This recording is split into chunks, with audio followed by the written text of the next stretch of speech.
Almost every village now has its own warehouse or depot, and the village office is also the branch of the bank.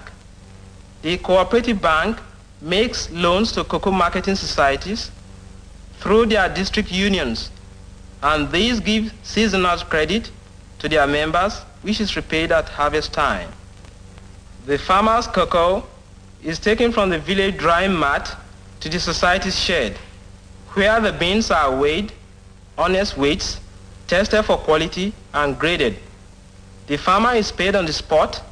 The part of the money he wants to draw, the balance is left as a deposit, which he draws later in bits as he needs it. Cooperative marketing business is efficient, democratic, and popular. That is why it is successful. The society's lorry takes the cocoa to the union warehouse, and from there, the cocoa goes down to the coast, from where most of it is.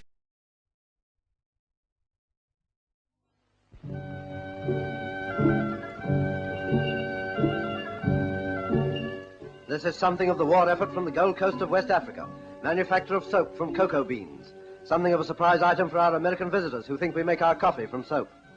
Unfortunately, it all looks rather a mess, but so do most processes of manufacture at some stage or the other, and anyway, you don't have to eat it. There's no point in going into a long description of what they're doing or how it's done, because you're never likely to get enough cocoa beans to do it at home. But it's nice to see that the war effort is being pushed ahead, even in these remote corners of our empire. Sappers of the Gold Coast Regiment training in the important job of getting transport across rivers. Since this war started, we've seen many pictures of making pontoon bridges and crossing streams in collapsible boats. Undoubtedly, it's a vital adjunct of military tactics, but there's no doubt that when we get to Venice, it'll seem like a home from home. This is the Gaumont British News, presenting the world to the world.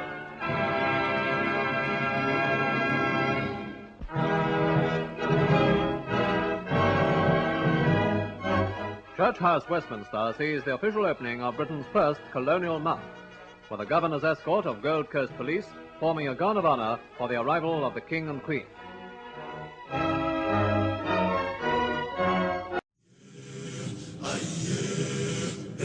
Nkrumah's hopes for colonial independence had begun during World War II. United States President Franklin Roosevelt had secured from British Prime Minister Winston Churchill a promise that all nations of the world would be allowed to chart their own political course.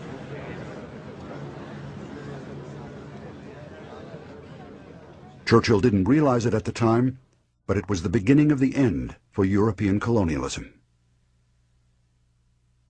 A new power was on the world scene, the United States of America. And it faced a world which had already been containerized by the European powers. And it said, open up, unlock, we want in. And that unlocking was independence from the American point of view. As World War II drew to a close, the United Nations was formed. It would provide a forum where nations could meet to address issues of mutual concern. Among the founding principles of this new organization was a declaration of support for political freedom and independence. The colonial powers of Europe vastly underestimated the power this would have.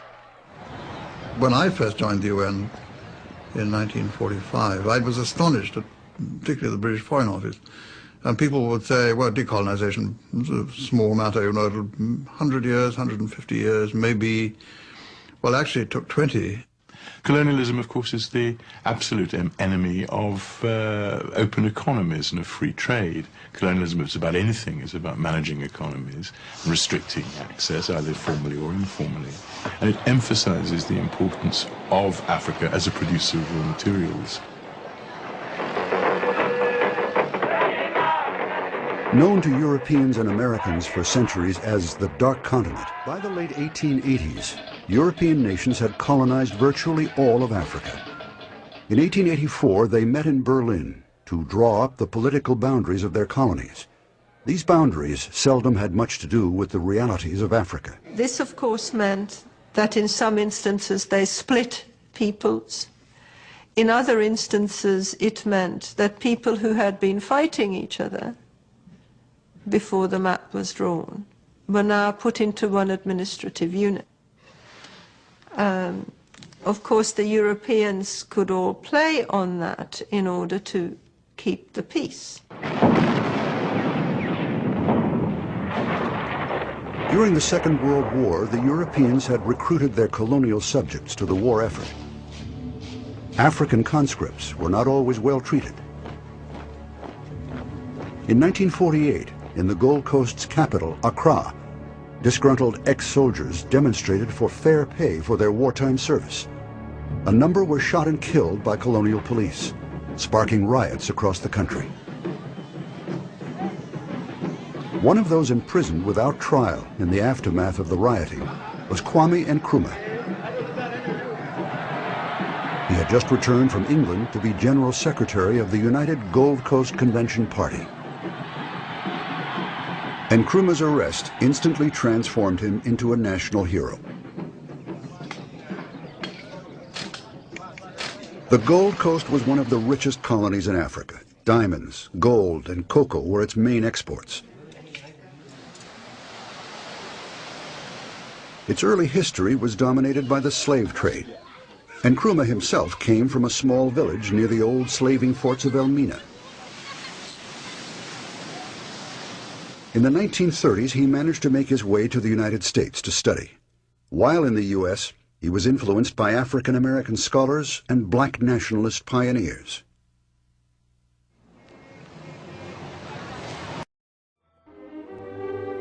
In British West Africa, the Gold Coast produced 1/3 of the world's cocoa beans. Africans still ran their own farms, but British companies like Cadbury's held the real power. Their standards of quality are so high that nowadays the Gold Coast natives refer to the best of anything as Cadbury quality.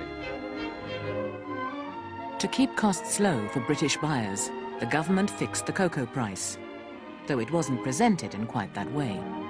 All the cocoa nowadays is bought by the government, so that a steady price is given to the farmer and he's protected from the violent price changes which used to occur. Anima Sifo grew up on a cocoa farm. There were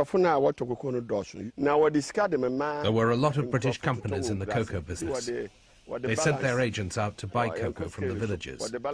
We didn't have our own scales for weighing the beans, so we were really cheated by the agents.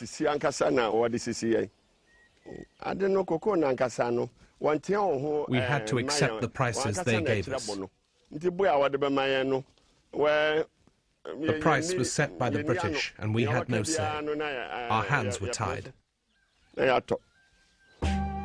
The Europeans needed the Africans for the work they could do. They were in no hurry to give them full political rights. At best, the British and French thought Africans might one day run their own internal affairs, but it might take 50 years. The Belgians and Portuguese couldn't conceive of this ever.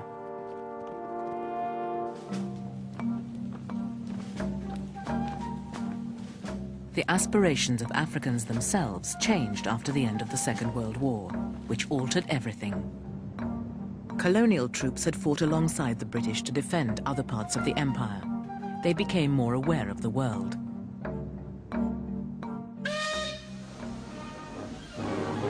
From the jungles of Burma, tough veteran West and East African troops arrive at Bombay on their way home.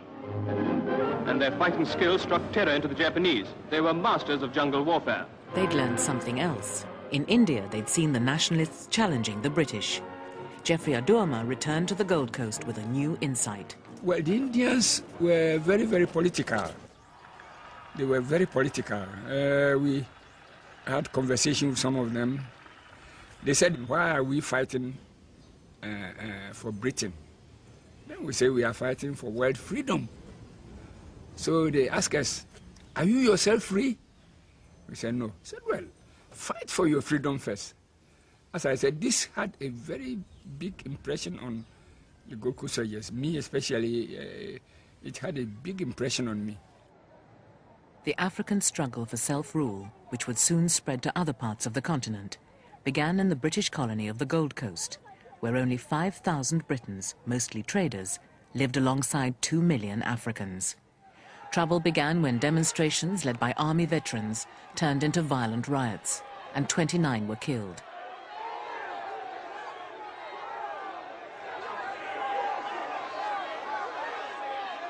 The protests were turned into a mass movement by Kwame Nkrumah. A charismatic campaigner known as Iron Boy, he founded a political party and told Africans, "We have the right to govern ourselves."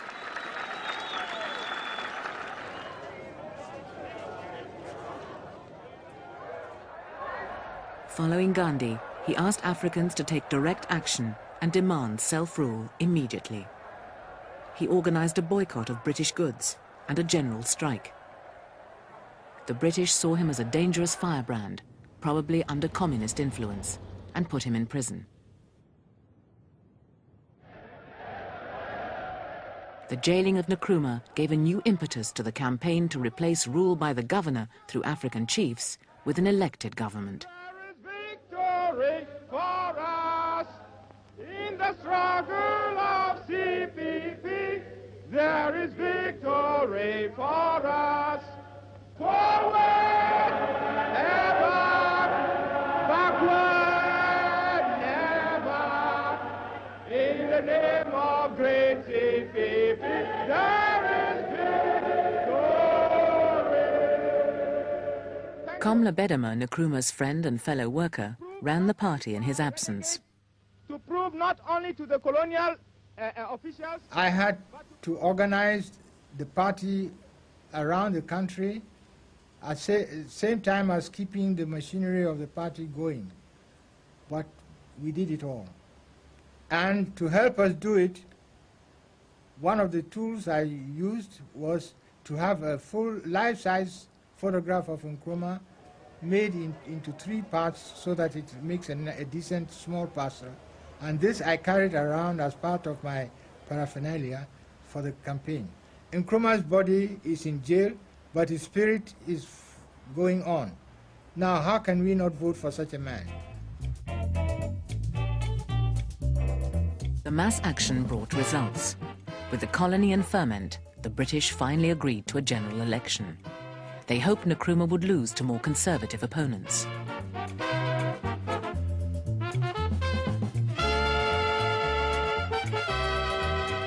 In 1951, the Gold Coast voted for the first time ever for their own local assembly. There were few white voters. Because of the climate, few Europeans stayed for long or settled in the country. Nkrumah's party won a landslide victory. Reluctantly, the governor had to release him from jail.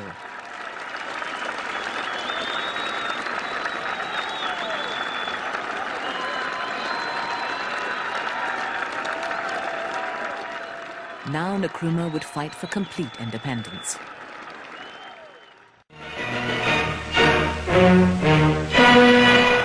At Accra, a huge crowd cheers as Kwame Nkrumah leaves James Fort Prison freed by the governor as an act of grace on the eve of the inauguration of the new constitution. In the recent elections, the communist-inspired Convention People's Party secured 34 out of 38 seats. The party's policy is self-government now. Already they demand all 8 seats open to Africans in the cabinet.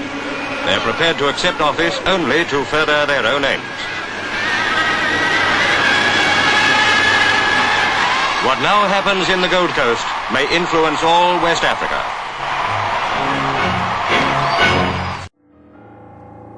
We begin in West Africa, one of the 2 great areas of the world where we have ruled but never settled.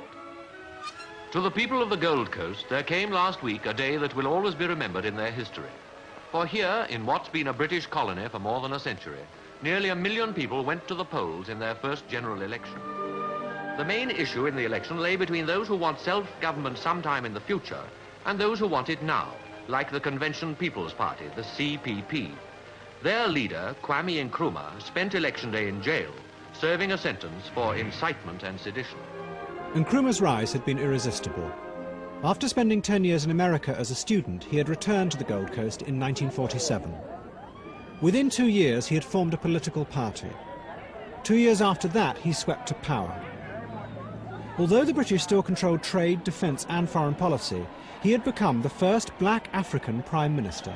Nkrumah, before coming into power, has, in his election manifesto, had made certain promises about development, about turning the country into a modern industrial country.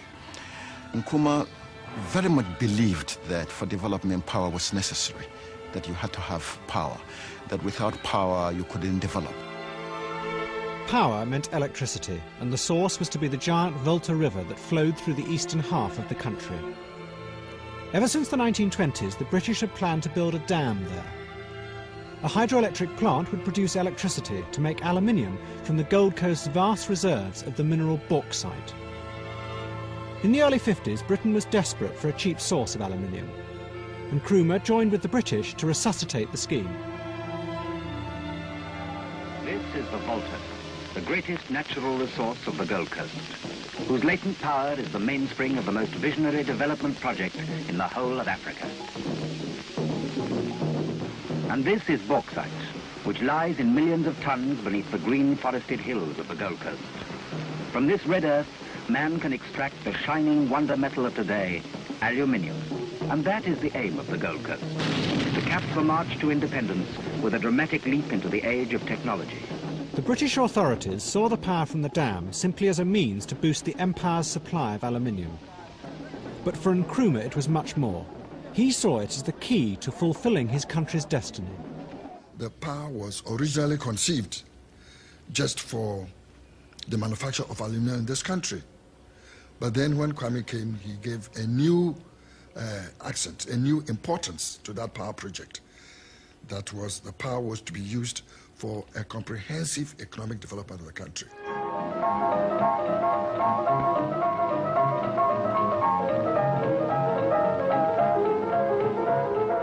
Together, Nkrumah and the British organised a travelling exhibition to promote the Volta scheme. Large models of the dam were built and taken round the country amidst a blaze of publicity. The exhibition was seen by nearly 2 million people. Some elderly folks, their reaction was first, is it possible, is it feasible for this to happen in their lifetime? And I remember in one particular place, there was one farmer who came in the cloth and did ask the question, what can he do to help for the project to come on? The two mobile cinemas ranged the country ahead, showing films to audiences large and small, wherever they could find them, showing how great rivers can create prosperity for the people who live beside them. The exhibition was a great success, and it helped Nkrumah consolidate his political position. But to his opponents, whom he had defeated in the election, the Volta scheme was a dangerous trap, just another cycle in the British exploitation of their country. The British people were anxious to give us that scheme. And one thing I must make clear, the scheme was not started by Nkrumah. The Volta River scheme was an old scheme of a British government. In 1953, Nkrumah's opponents forced a debate in Parliament. In a series of speeches, the opposition MPs warned that Nkrumah was in danger of enslaving the country to powerful interests far beyond his control. As a long-term scheme, it is excellent. But as a short-term scheme, Mr. Speaker, it is suicidal. I would say that no nation which is beginning to free itself puts its neck in a position in which it will find itself in economic slavery. At the end of the debate, Nkrumah defended his partnership with the British. "We are not boys," he said. "Do you think I am a fool to enter into a project like this blindly? I am not so damn silly as to put my nose into something that is detrimental to this country." All my life, I've been a man of peace, working for peace, striving for peace, negotiating for peace. But I'm utterly convinced that the action we have taken is right. In 1956, Britain invaded Egypt to to prevent President Nasser from nationalizing the Suez Canal.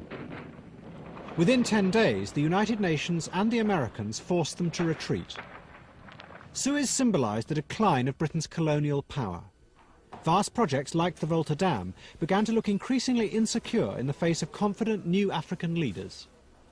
And Britain was running out of money.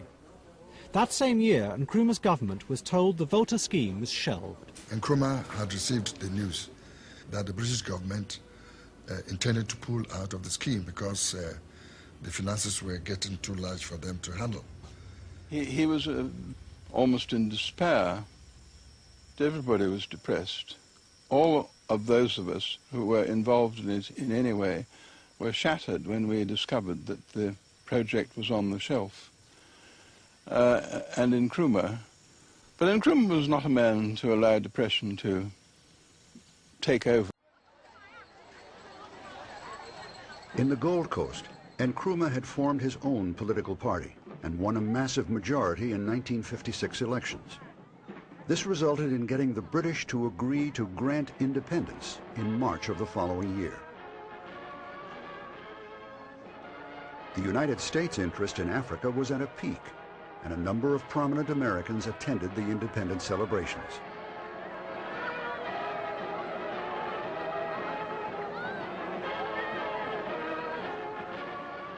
These included then Vice President Richard Nixon and Dr. Martin Luther King.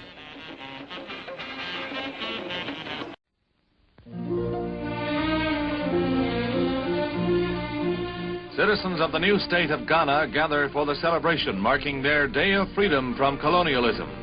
What was once the Gold Coast, a British colony, now becomes an independent Commonwealth. Vice President and Mrs. Nixon represent the United States at the three-day festivities. Native dances and games mark an event of historic importance since Ghana becomes the first Negro colony in Africa to gain its freedom. Premier Kwame Nkrumah chats with Representative Adam Clayton Powell of the U.S. as Ghana's new army passes in review before the American-educated Premier and Deputy Secretary Ralph Bunche of the United Nations. Another feature of the occasion is a beauty contest in which the fairest of the land compete. And here is Miss Ghana herself, first queen of a brand new republic.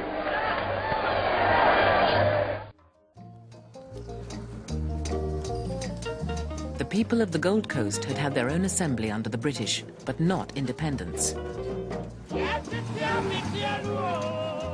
In 1957, they became the first black Africans to get complete freedom.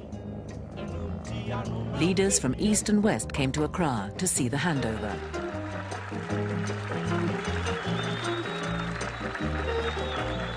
Vice President Nixon represented the United States. He arrived with a delegation that included civil rights leader Martin Luther King.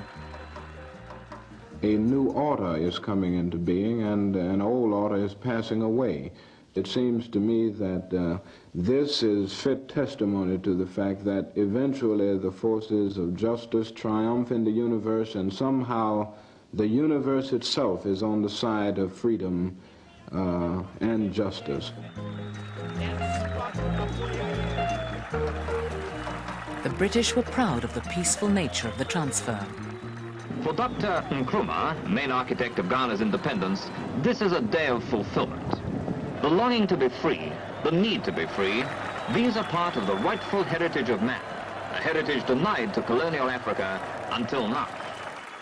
The Gold Coast was renamed Ghana, with a parliamentary system modelled on Westminster.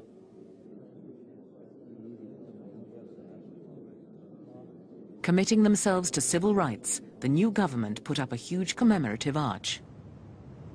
Here, but a handful of years ago, men laid down their lives for a cause that was not yet won, for freedom, for justice. Komla Bedema had been with Nkrumah from the start. Now he shared the glory. And in the subdued light, we mounted the platform and were all ready when the lights all went on at 5 minutes to 12. With me standing on the right-hand side of Nkrumah, everybody was happy. The cheering probably is still resounding, but we don't hear it. At long last, the battle has ended.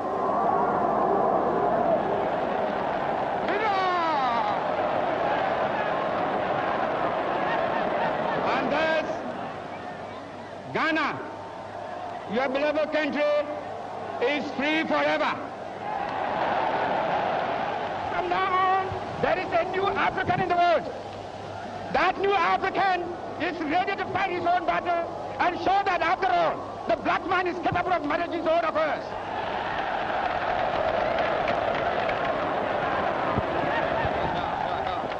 I want you all, those who have hats on, to take off your hats and let the band play our national anthem.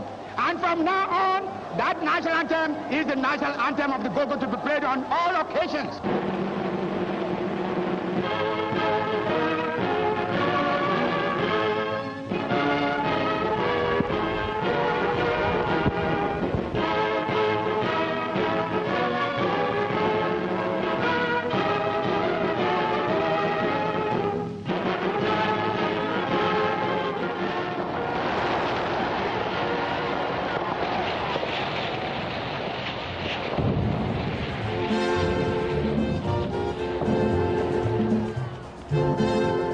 The song of the night was called Freedom High Life, written by E.T. Mensah, the king of African high life music. On the 6th of March 1957, the Gold Coast became Ghana, the first black African country to be free. Ghana, your beloved country, is free forever. We are going to demonstrate to the world, to the other nations, young as we are, that we are prepared to lay our own foundation. Out of the darkness, the pledge and the promise. The promise of independence was not just going to be just freedom, but that people will see it in their lives. A promise that we are going to industrialize the country as a means of generating growth, economic growth. And industrialization means that we must have power. And therefore, the first thing was that all of us should harness all our resources to get the power established.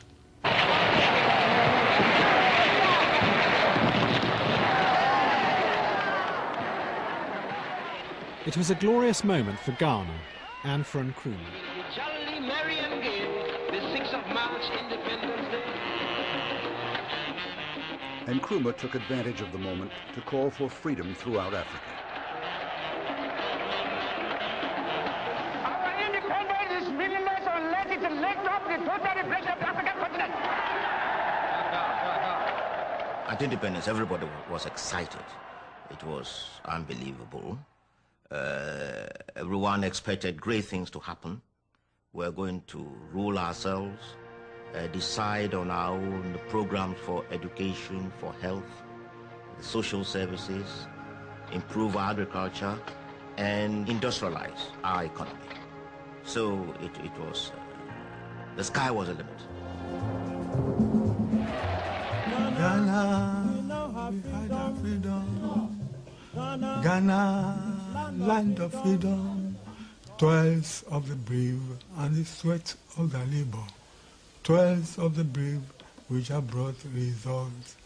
Toils of the brave and the sweat of their labor. Toils of the brave which have brought results. It's very great that day at the Independence Square.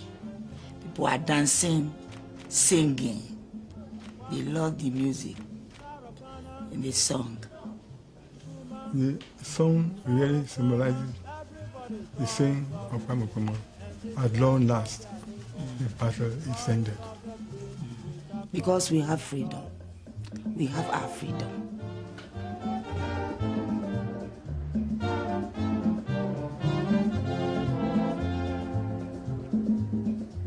Ghana, we now have freedom. Ghana.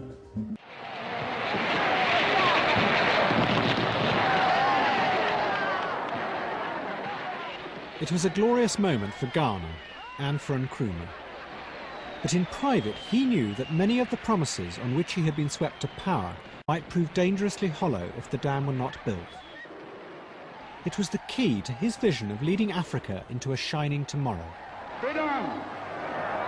Freedom! Freedom! But then, 4,000 miles away, a simple twist of fate brought the Volta scheme back to life.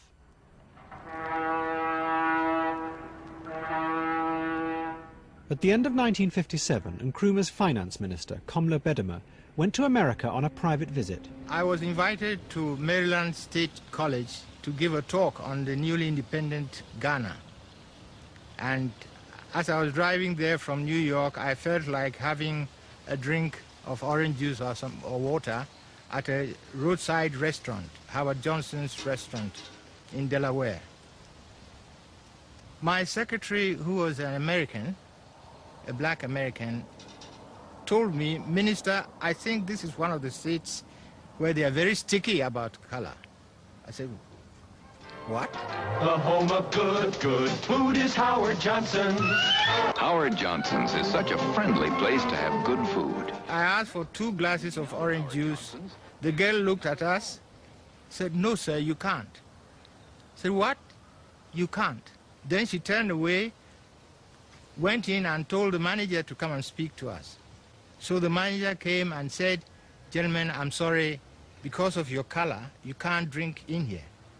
And I said to him, "Look, there are people here who are lower social status than I am, but they can drink and I can't. Okay, you can keep the orange juice and the change, but you haven't heard the last of this." Next morning, it was world news all over the world. Well, during the course of breakfast with the president, he wanted to know how it all happened, so I told him... During breakfast, he asked me, "What were you doing in the United States?" I said, "I have come here to talk about the Volta project." "How's that project?" he asked. I said, "Well, we've put it in cold storage because we can't find the money immediately." "Have you talked to the State Department?" he said. "No, we haven't." "Dick, Richard, will you take care of that?" And that was how the Volta project came back to life so soon. Nkrumah seized the opportunity.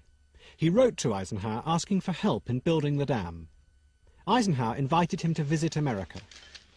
At their meeting in March 1958, he told Nkrumah that the best way to get the scheme started again would be to involve American industry. The Kaiser Aluminum Hour. Eisenhower contacted Edgar Kaiser. He was head of one of the largest aluminium corporations in the world. Kaiser Aluminum, the bright star of metal. Kaiser was based in Oakland, California. It had mines and smelting plants throughout the world. It promoted aluminium as the shining, lightweight metal of the future. Presenting aluminum, in a demonstration of those remarkable properties that have made it the favorite of millions. Aluminum is famed for its lightness. At Eisenhower's request, Edgar Kaiser flew from California to meet Nkrumah in New York. We were staying at the Waldorf Towers, and Edgar came in, and he and Nkrumah stood and looked at each other, and some kind of magnetic quality passed between them. It was quite remarkable. They took to each other at once. And I doubt if that electricity ever evaporated throughout their experience, although they had many set twos in one way or another. You are watching a scene which may well be historic. The date, December 1958. The place, Accra, Ghana. The occasion, the rallying of people from a whole continent to discuss what may become a new USA, a United States of Africa. Already being hailed as the father of African nationalism, Nkrumah gave funds to other nationalist movements and preached the message across the continent. This mid-20th century is Africa's. This decade is the decade of African independence. Forward then to independence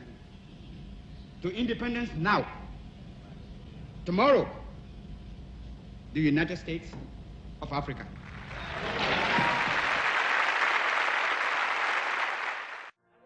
Following independence, Ghana became a magnet for nationalist leaders from all over Africa. And Nkrumah hosted a series of conferences aimed at building support for a united Africa. That brought in almost all the freedom fighters from Africa. South Africa, Rhodesia, East Africa, North Africa. These first crop of leaders, they were all attending the African freedom fighters conferences. I appeal to you in the sacred name of Mother Africa to leave this conference resolved to rededicate yourselves to the speedy liberation of your territories. Last-minute preparations before the conference begins, there lie long years of work and struggle for the advancement of African independence. Yesterday, these countries, now meeting in Accra, were far apart. Often they were divided against each other.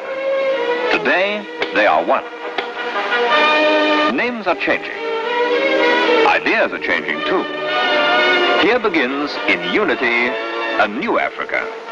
Ethiopia, Ghana, Liberia, Libya, Morocco, Sudan, Tunisia, United Arab Republic. Strong with the onward drive of liberation. Peaceful because independent. United because free. Only South Africa, although invited, does not attend. A year ago, Ghana welcomed the statesmen of the world to celebrate her own independence. Today, this country is proud to welcome the statesmen of free Africa.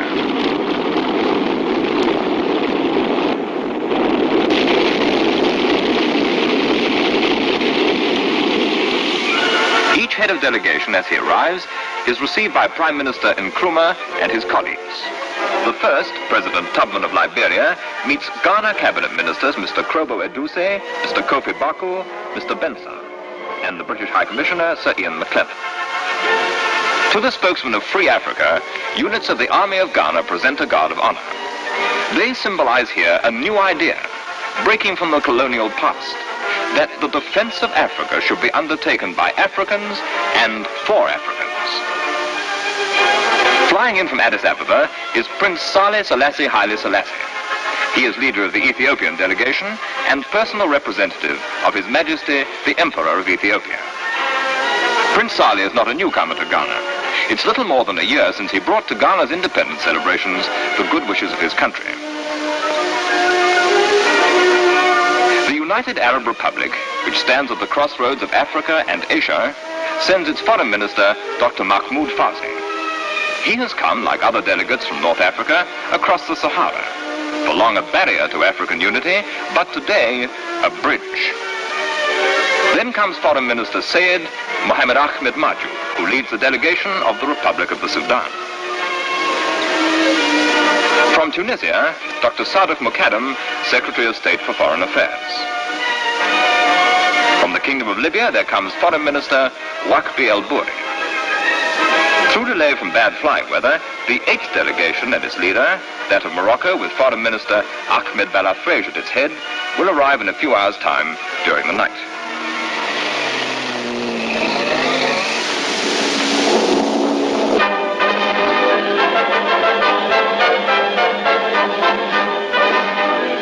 Freedom Day, the 15th day of April, 1958. Mrs. Fatia Nkrumah accompanies the Prime Minister to the inaugural session.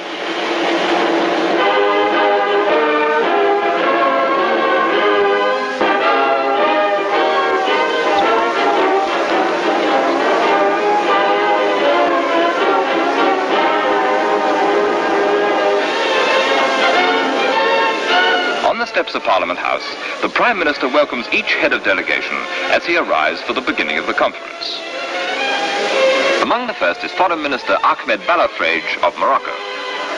Today, he and his fellow statesmen will affirm the wish and will of African peoples everywhere to unite their efforts towards building and rebuilding in freedom the last colonial continent. They will be speaking in the names of more than 70 million Africans. But what they say and do will be listened to and watched by countless other Africans who are still second-class citizens, or not even citizens at all, in the countries of their birth. Every part of the world, will listen and watch. Non-African powers, great and small, have sent their greetings and good wishes. Brother African peoples who cannot be represented at this conference, but will surely be represented at the next, add their support and encouragement. Among them the Great Federation of Nigeria, Somaliland, Algeria.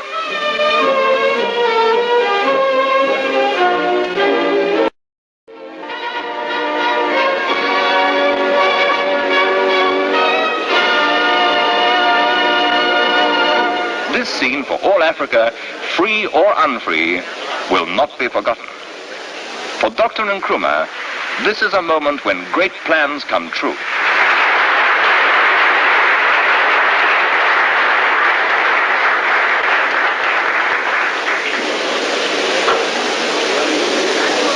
Leaders and representatives of the government of the African independent states, fellow Africans, Your Excellencies, ladies and gentlemen, it is my pleasant duty on behalf of the government and people of Ghana to welcome you, our distinguished guests, to our country. We are deeply grateful and highly honored to have among us such eminent statesmen of free Africa. We hope that your stay in our midst will be happy and enjoyable. And we pray that divine providence will bless and guide our deliberations so that we may arrive at decisions which will be to the mutual benefit of the peace, happiness, and prosperity of our various countries. For long years, men in Africa have hoped for a meeting such as this, and so it's a high point in African history. Had the miseries of our continent ended with the slave trade, we might perhaps have found a means of recovering from the wounds which this system inflicted upon us.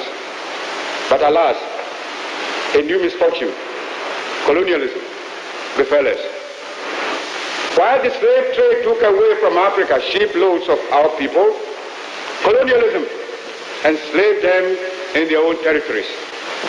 We repudiate and condemn all forms of racialism. For racialism not only injures those against whom it is used, but warps and perverts the very people who preach and protect it. And when it becomes a guiding principle in the life of any nation, as it has become in some other parts of Africa, then that nation digs its own grave. It is inconceivable that a racial minority will be able forever to maintain its totalitarian domination over an awakened majority. We, the independent states of Africa, seek to eliminate racialism by our own example of a tolerant, multiracial community reflecting the freely expressed will of the people based upon universal adult suffrage. Africa is the last remaining stronghold of colonialism. Unlike Asia, there are on the continent of Africa more dependent territories than independent sovereign nations. Therefore, the free, independent states of Africa have a responsibility to hasten the total liberation of Africa. I believe the Prime Minister speaks of the responsibility which the independent states of Africa also feel towards the cause of world peace. He calls for an end to the testing of nuclear weapons. He condemns any plan there may be for using the Sahara as an atomic testing ground. He appeals to the United Nations to halt any such threat to African safety. Today, he says, we are one. An injury to one is an injury to all. From this conference must go out a new message. Hands off Africa. Africa must be free.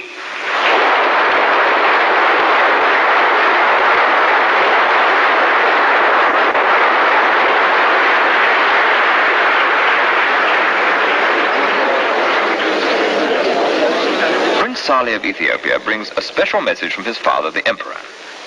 It is the duty of the great and free nations assembled here today, he declares, to ensure that the weight of Africa's prestige and power is enlisted on the side of peace. As an integral part of Africa, Ethiopia looks back with pride on the role she's played in the history of Africa's development. This conference is thinking not only of the interests and future of its 8 members. It is concerned to show the rest of the world that for the African continent a new chapter has begun, a chapter called equality. This wider meaning is underlined by President Tubman of Liberia. The eyes of the world and all Africa are focused upon us and our deliberations at this time. What we do and what we achieve will either reflect credit to the peoples of this continent or justify the assertion that the African is incapable of managing alone his own affairs. I pay special tribute to the vision and forethought Dr. Kwame Nkrumah, Prime Minister of Ghana, for having proposed this conference, the first of its kind in the history of Africa, for the purpose of providing a forum for the free and unfettered exchange of views on any matters which are of interest to individual African states or to all peoples of Africa, The customary atmosphere of Parliament House, one of dignity and responsibility, is emphasized as delegate after delegate speaks of the dominant problems of Africa today.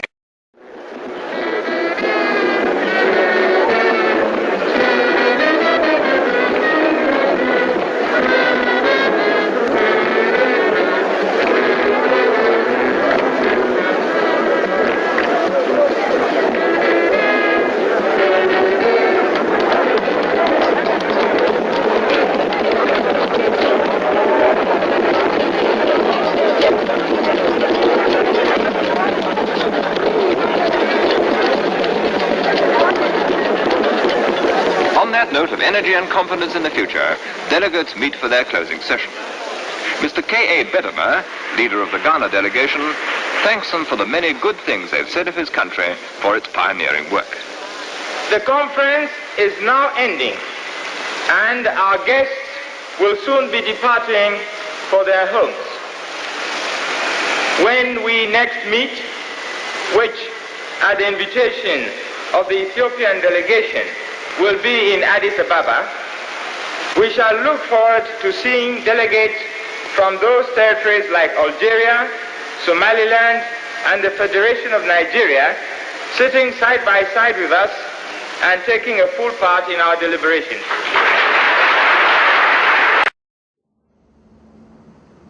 Ghana started with good prospects.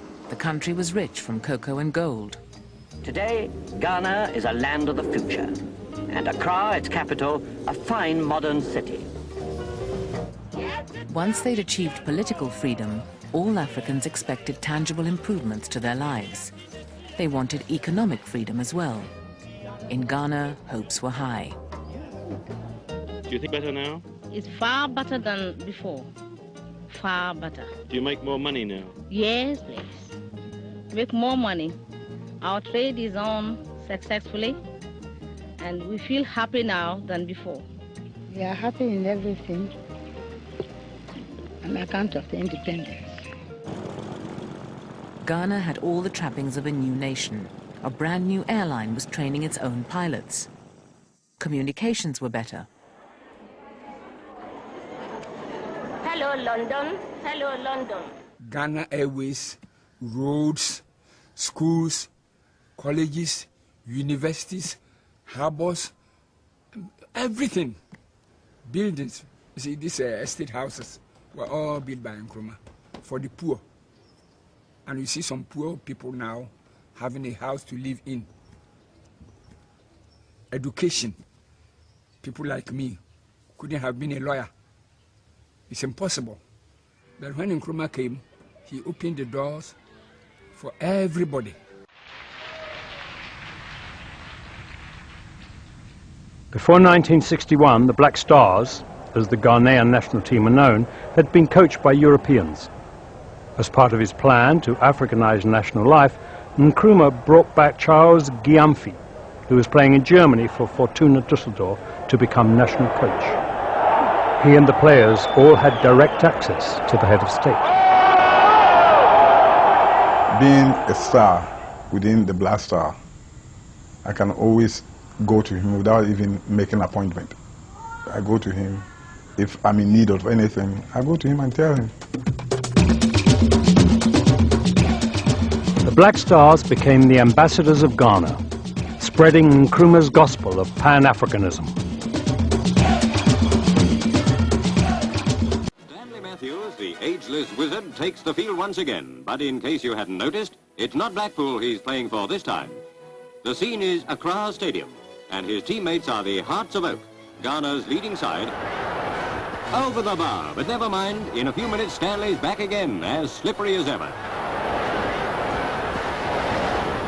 A teammate grabs the pass, the goalie runs out, but he dodges him and the goal's wide open. All the spectators are cheering for Stanley, the uncrowned king of soccer. Uncrowned? The Hearts of Oak soon put that right.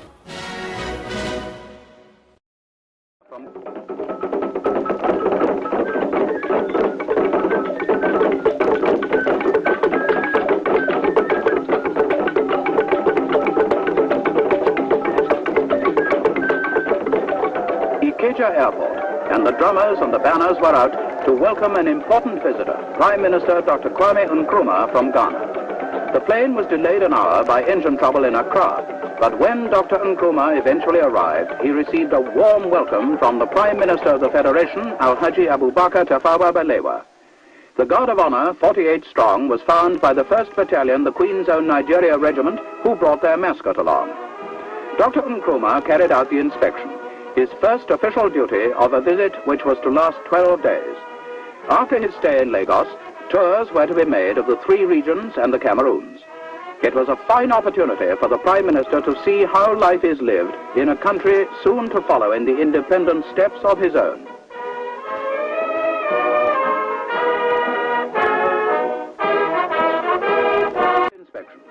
And wherever he went, the 49-year-old Prime Minister of Ghana received a warm welcome from the students. Some of our Nigerian brothers have been deported since independence. I wish to make it quite clear that those who have been deported because their conduct was found to be inimical to the security of the state. We could not detain them under the Preventive Detention Act. We could only, with painful reluctance, deport them. When he returned to Lagos from his visit to the regions and the southern Cameroons, Dr. Nkrumah held a press conference at Ikeja Airport. Initiate or establish in Ghana the institutions of... so many. I give an instance. For example, your administrative school at Zaria has very much impressed me. But I've always believed in, local government as the basis of all, democratic setup. And that's really impressed me, and I think it's a thing which Ghana should copy. You have a government, local government school, you see, but it doesn't go that far. It's only for local government administrators, but you have really a broad base for it, and that really impressed me very much. That's one instance I can give.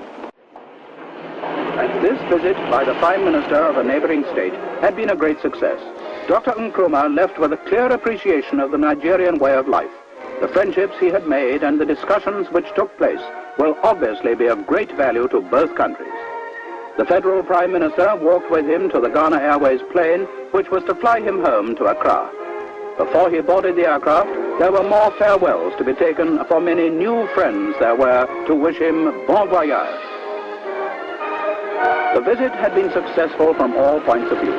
The 12-day tour was over, but the benefits which will spring from it in the years to come cannot yet be estimated.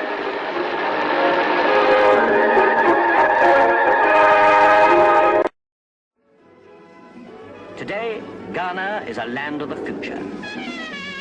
Accra's international airport serves the major airlines. At the end of 1958, a team of Kaiser executives and engineers flew to Accra to look at the plans for the scheme. And at the end of the journey, a modern city. Nkrumah offered the Kaiser team a deal. If they agreed to build an aluminium smelter in Ghana, then his government would be able to raise the money for the dam. In return, the dam would supply the large quantities of electricity needed by the plant.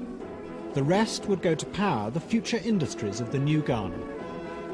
To the Kaiser team, Ghana seemed an attractive prospect. It was wealthy. I think they had $400 million in the bank. Very highly educated. Every driver was reading the newspaper. I mean, they were very literate people, and it was as good a place to try in Africa as you could go to. They were aggressive.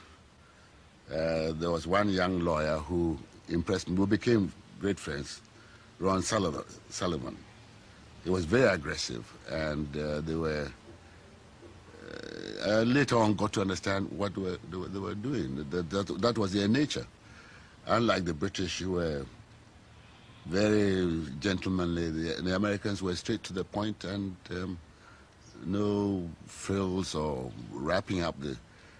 They call a spade and a shovel. They wanted the dam. And we were the means to get it because we were the way that the dam was being financed. It had always been assumed by the Ghanaians that, as with the British scheme, the smelter would use the vast reserves of their own bauxite and so create an important new industry. But in the middle of the negotiations, the Kaiser team made it clear they had no intention of using Ghana's bauxite for the time being. Instead, they would import the raw materials needed by the smelter from America. The decision shocked the Ghanaian negotiating team. They might have been disappointed, but you have to realize that wasn't that high grade of bauxite. It was high 30s or low 40s, and the bauxite, for example, over in Guinea was 55%. Makes a lot of difference in cost. It just wasn't possible at that time. This seemed to be totally wrong to Nkrumah. He was intensely upset. He could never believe that Ghana's bauxite couldn't be converted by a series of processes into pots and pans and roofing sheets. What the Kaiser executives didn't tell the Ghanaians was that there was another reason why they didn't want to use the local bauxite.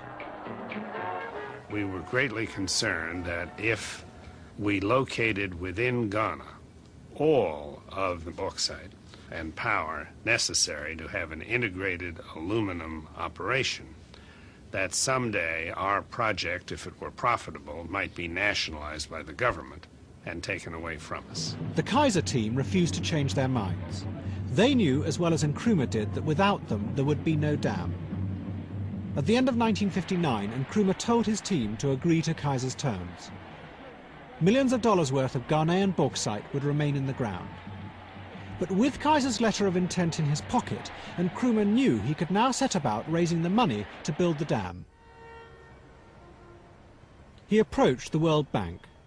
It had been set up at the end of the war to provide loans to rebuild Europe, but now it had turned its attention to the Third World. He asked the bank for £30 million. It was the largest loan ever requested.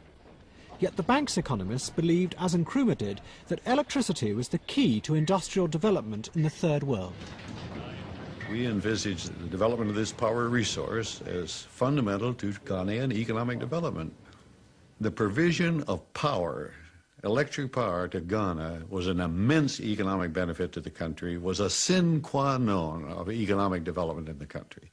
So let's accept that the economic benefits for power to Ghana were tremendous. The belief that science and technology applied on a grand scale would somehow inevitably propel a third world country into the industrial age was the prevailing wisdom of the time.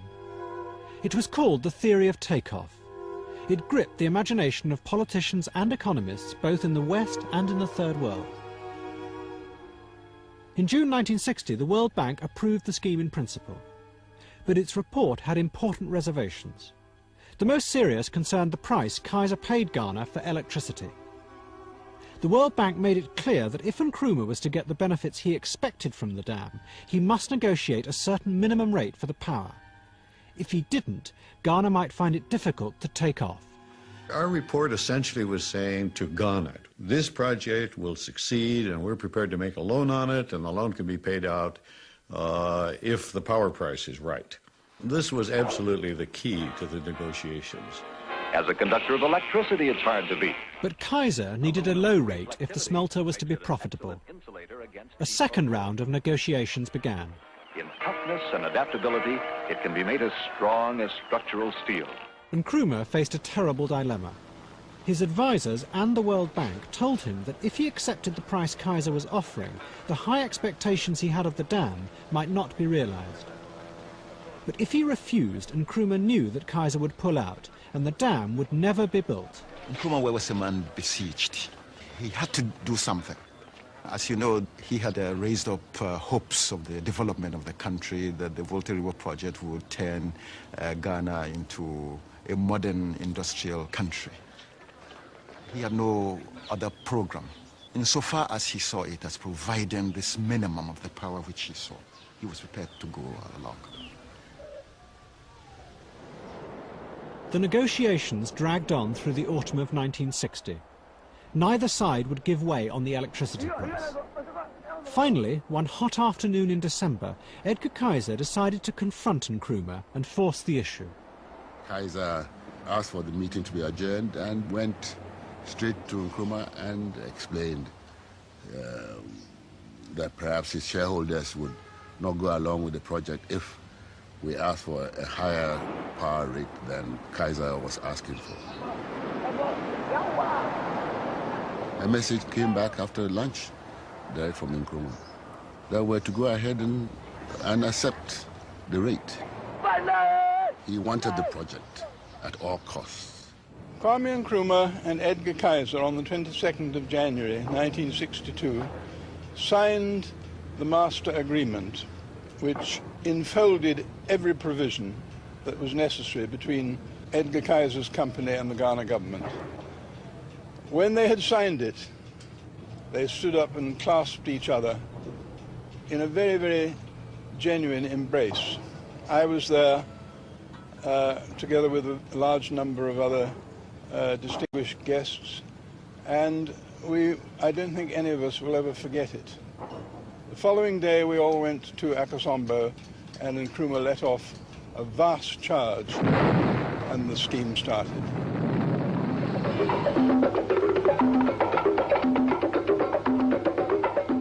Yes, I suppose you can say Kaiser used Nkrumah, but if that makes Nkrumah passive, that would be inaccurate, because Nkrumah also used Kaiser. The question is, whose end of the bargain came out better? Nkrumah would seem to have been going into an area with so many unknowns. One can say that while he was pursuing power, power slipped through his fingers. But even as Nkrumah and Edgar Kaiser celebrated, other forces were becoming involved in the scheme. The dam was now a hostage in the vicious confrontations of the Cold War.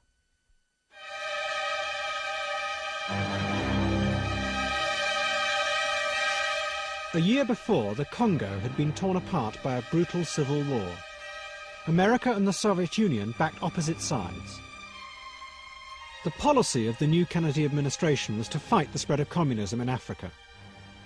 In 1960, Brezhnev, the president of the Soviet Union, had visited Ghana. It frightened America's leaders. They were determined that Nkrumah, despite his brand of African socialism, would be their man. Nkrumah was everything. He was everything, politically, economically, psychologically, culturally, and so on. He just absolutely dominated the scene. Nkrumah, though, wanted to keep Ghana and Africa out of the Cold War.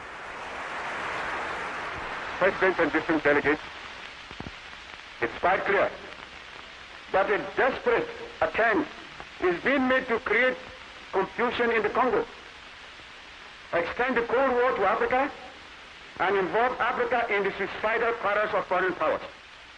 The United Nations must not allow this to happen. But there was the dam. The American government realised that it was a powerful weapon with which to ensnare Nkrumah. Bolstered by the arrival of UN forces, Lumumba visited his increasingly socialist mentor in Ghana. During that short visit of Lumumba, they signed a union treaty, a very short treaty, which established a union between Ghana and Congo as a beginning.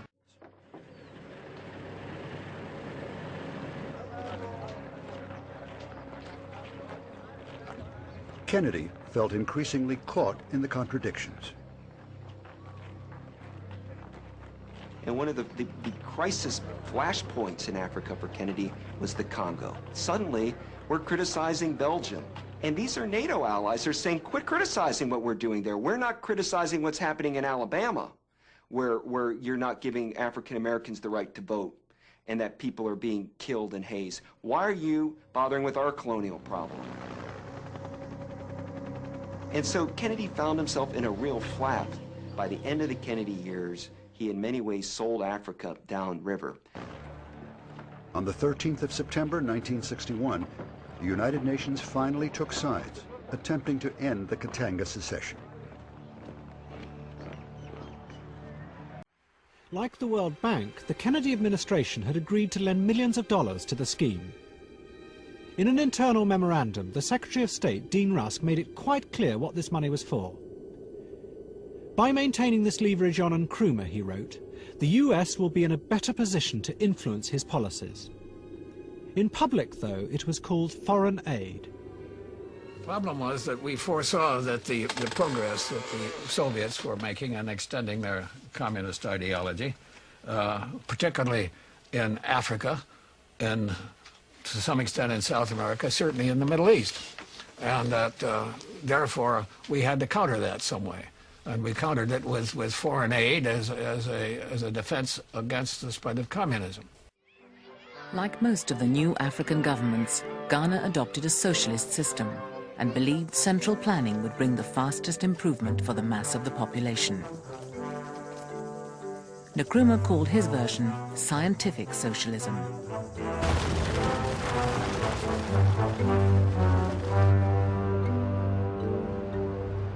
Ghana has made challenging and exciting plans for industrial development.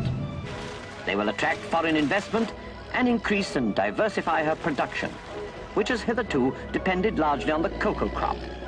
The spectacular progress made industrially and financially in Ghana has captured the imagination. The giant Volta Dam would produce all the electricity the country needed and allow aluminium to be smelted in a new plant as well. But in the rush for development, mistakes were made. Ghanaians soon became victims of bad advice and greed. Huge silos built for the cocoa crop were never used. The aluminium smelter was a financial disaster. When he thought the road schemes were too grandiose, engineer Eddie Francois complained to the president's office. This did not warrant a 4-lane highway. A 2-lane highway at that time would have been enough. There were other places in Ghana which required that money, and that money wasn't put in the right place. Eventually, a friend of my father called me aside and said, hey, keep your mouth shut. Don't interfere with the politics of this game. At that time, it was felt that there was a bit of a rub-off on the party so that the party could be financially strong. London. In a world committed to collective security for its future survival, the Commonwealth, through its family circle of nations, must play a leading role.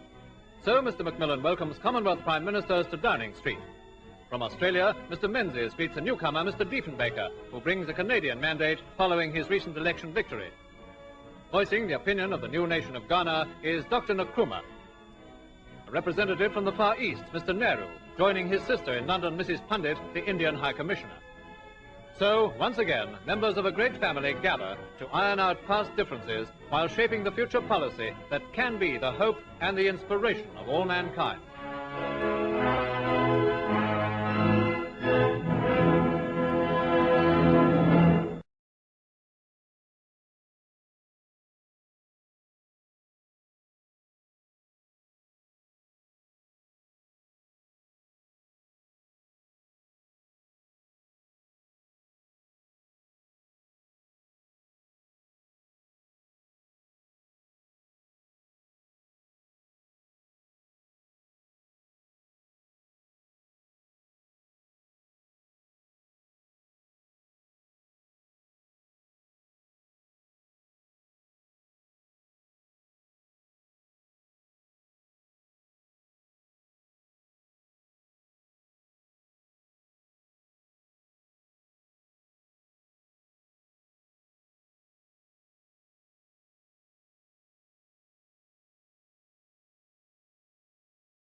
African politics was high on the global agenda, with the formation of the Organization of African Unity in 1963, putting the Pan-African sentiments of leaders such as Nkrumah of Ghana center stage. That the finals of the Nations Cup were hosted in and won by Ghana that year was a triumph for both the team and their president. Football, he believed, could be a model for African pride and unity. And in a successful Black Stars team, he had the supreme vehicle. And on this note of national joy, the Africa Cup Series for 1963 drew to an eventful close, proving to the world that in unity, the African sportsman is a powerful, talented, and inspiring force in the competitive world of sport. Bit by bit, Nkrumah's utopian vision was slipping away. The Volta scheme had become something very different from what he had originally intended. At every stage, the project had been shaped not by his idealism, but by powerful political and economic pressures. But Nkrumah still believed it was worthwhile, because once the dam was built, it could not be taken away. In time, it would become the engine of his country's future. Everyone was hopeful. Those absolutely were optimistic times for hope. Ghana was singular in the sense that it had everything. It had educated people, it had considerable infrastructure, 3 universities, schools, lawyers, doctors. It had everything going for it. And I see and hear springing up cities of Ghana, becoming the metropolis of science, learning, scientific agriculture, and philosophy. Seek ye first the political kingdom, and all other things shall be added unto it. We are the nation powerhouse. We supply power to every home. We are the nation powerhouse. At the heart of Nkrumah's plan was a giant dam that would produce vast quantities of cheap electricity.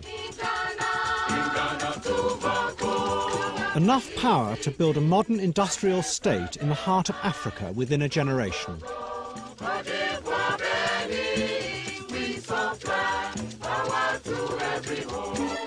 But what Nkrumah did not foresee was that with the dam would come other, more dangerous forms of power which he could not control. Political and economic forces that would tear apart his vision of using science and technology to create a model for the new Africa.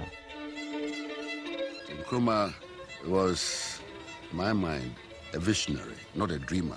In his mind's eye, he could see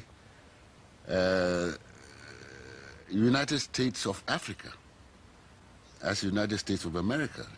And he could see Africa coming together to form a viable unit, to become a world power in the shortest possible time. From now on, there is a new African in the world. He needed power, and there was no source from which he could get the amount of power which he needed. And this was the one source which could provide him with that power. And he was prepared to go the whole length to get it.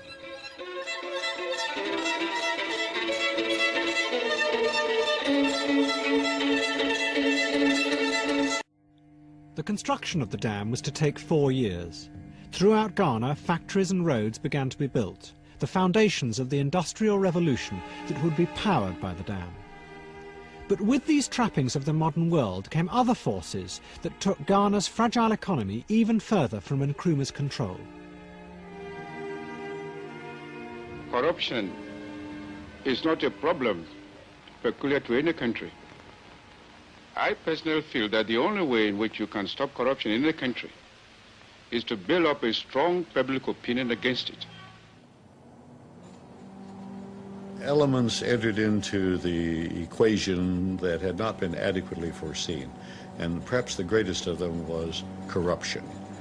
Corruption of government and of government people, and corruption, I call it corruption on the part of foreign suppliers who tried to sell Ghana, in fact did sell Ghana, on investment in substantial industrial enterprises which were not properly designed for the country and did not in fact achieve success.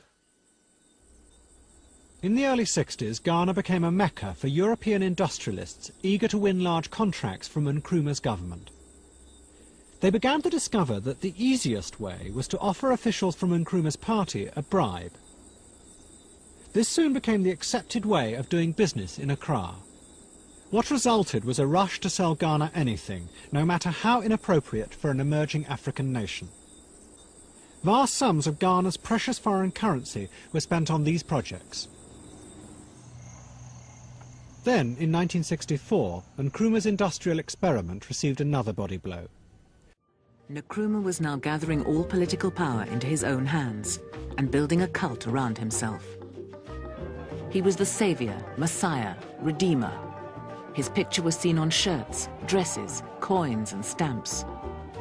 Streets were renamed after him. His titles included Chairman of the Central Committee, Prime Minister and General Secretary of the party. Ghana became the first of many one-party states in Africa. More people have been fined for breaking the curfew imposed last Saturday in the city of Accra. 89 people appeared before a magistrate's court. They all pleaded guilty. The economic promises weren't delivered, and scientific socialism soon turned into autocracy.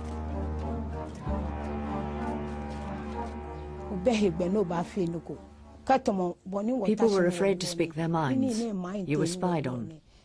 Anything you said against Nkrumah could be written down and they'd come and arrest you. If they arrested you, they didn't ask you about what you'd said. They just sent you to prison.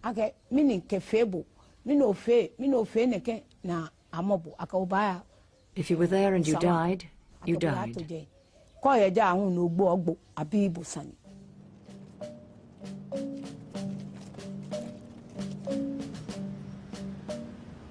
Ghana is passing through a revolutionary period.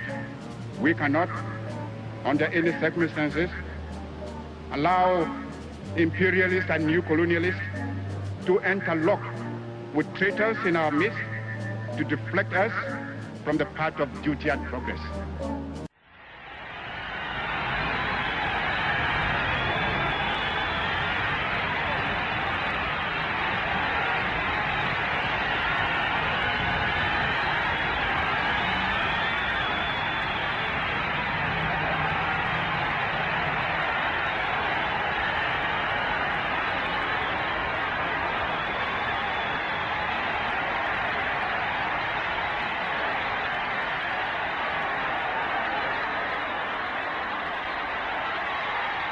Lead kindly light.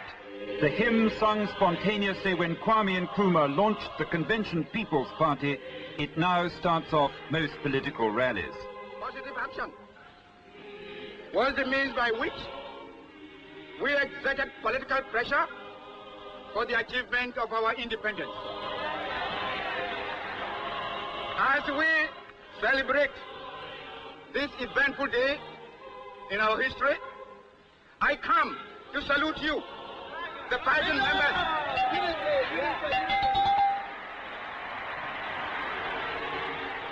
I come to salute you, the fighting members of our revolutionary party.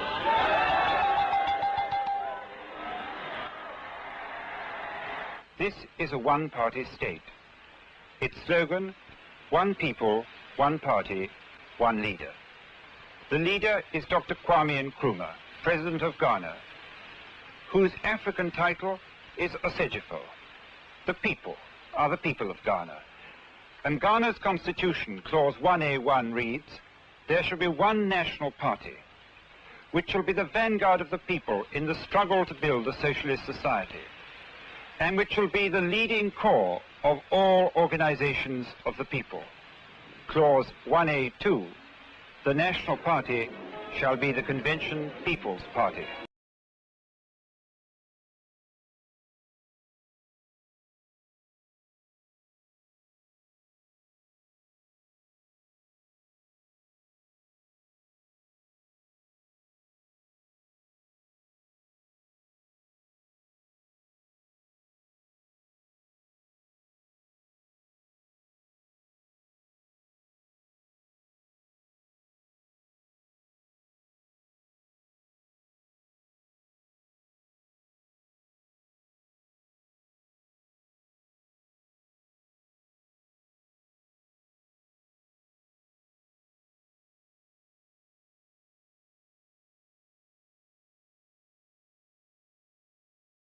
Our first reaction to that is that we have seen this all before. It's not merely that having pioneered the two-party system, Britain hoped that it would be followed in Africa. It is also that many of us in our generation have had bitter experience of the one-party state in Europe. But is comparison with Europe fair? Most Africans say no, Africa must not be the prisoner of Europe's history. That what they are trying to do stems from Africa's necessities and must be justified by Africa's history. This is a view which we owe it both to them and to ourselves to examine closely. Not just in Ghana, but all over Africa, the new leaders are saying that the two-party system does not suit African conditions, that a permanent opposition that opposes for opposition's sake is alien to African tradition and damaging to the mood of national mobilization which alone can rouse the people to effort and prosperity. Despite geography, ideology, or leaders' personality, states are going the same way. In the Ivory Coast, a free economy, a pro-French policy, and a one-party state. And next door Ghana, socialist, critical of the West, and a one-party state. In one-party Ghana, following an attempt to assassinate the president, slow-boiling friction between party and university came to a head, with 6 foreign staff members purged and deported. Yet in multi-party Nigeria, when the West Region government changed, university staff members were purged by the new party in office for being too closely associated with the old. Under tribalistic party warfare, says Nigerian President Azikiwe, the personality of the Nigerian nation has decomposed and stinks. Until 1946, our rule was authoritarian via traditional chiefs everywhere except in the coastal areas like Accra, where a small educated elite of African traders and professional men did have a long apprenticeship in self-government. The African upper crust, living in houses like these, expected to take over the Englishman's privileges when he left. And Nkrumah's supporters were the masses of underemployed primary school leavers. His positive action was a social revolution as well as a nationalist movement. Nkrumah united these coastal rebels with the discontented commoners of the Ashanti kingdom. This old gentleman in the bowler is the Asantehene of Ashanti, which used to be a strong feudal confederacy in the middle section of Ghana, back from a visit to Britain for the sake of his health. According to one deputy minister, the Asantehene's political health also benefited because he came back no longer believing in the divine right of kings and prepared to mix freely with his people. In Ashanti and in the upper region, all government used to be conducted in the name of the chief, and they were extravagantly praised. During the transition to independence, the Asantehene and other chiefs financed opposition groups which tried to break Ghana up into a loose federation on a tribal basis. Depriving chiefs of political power, Nkrumah assumed the traditional title Osagyefo, or super chief of the nation, so as to bridge the change. Ghana exalted the leader not only as political head, but as her equivalent of a royal family. Nkrumah does no wrong. Nkrumah does no wrong. A new patriotism was instilled into the young. Nkrumah does no wrong.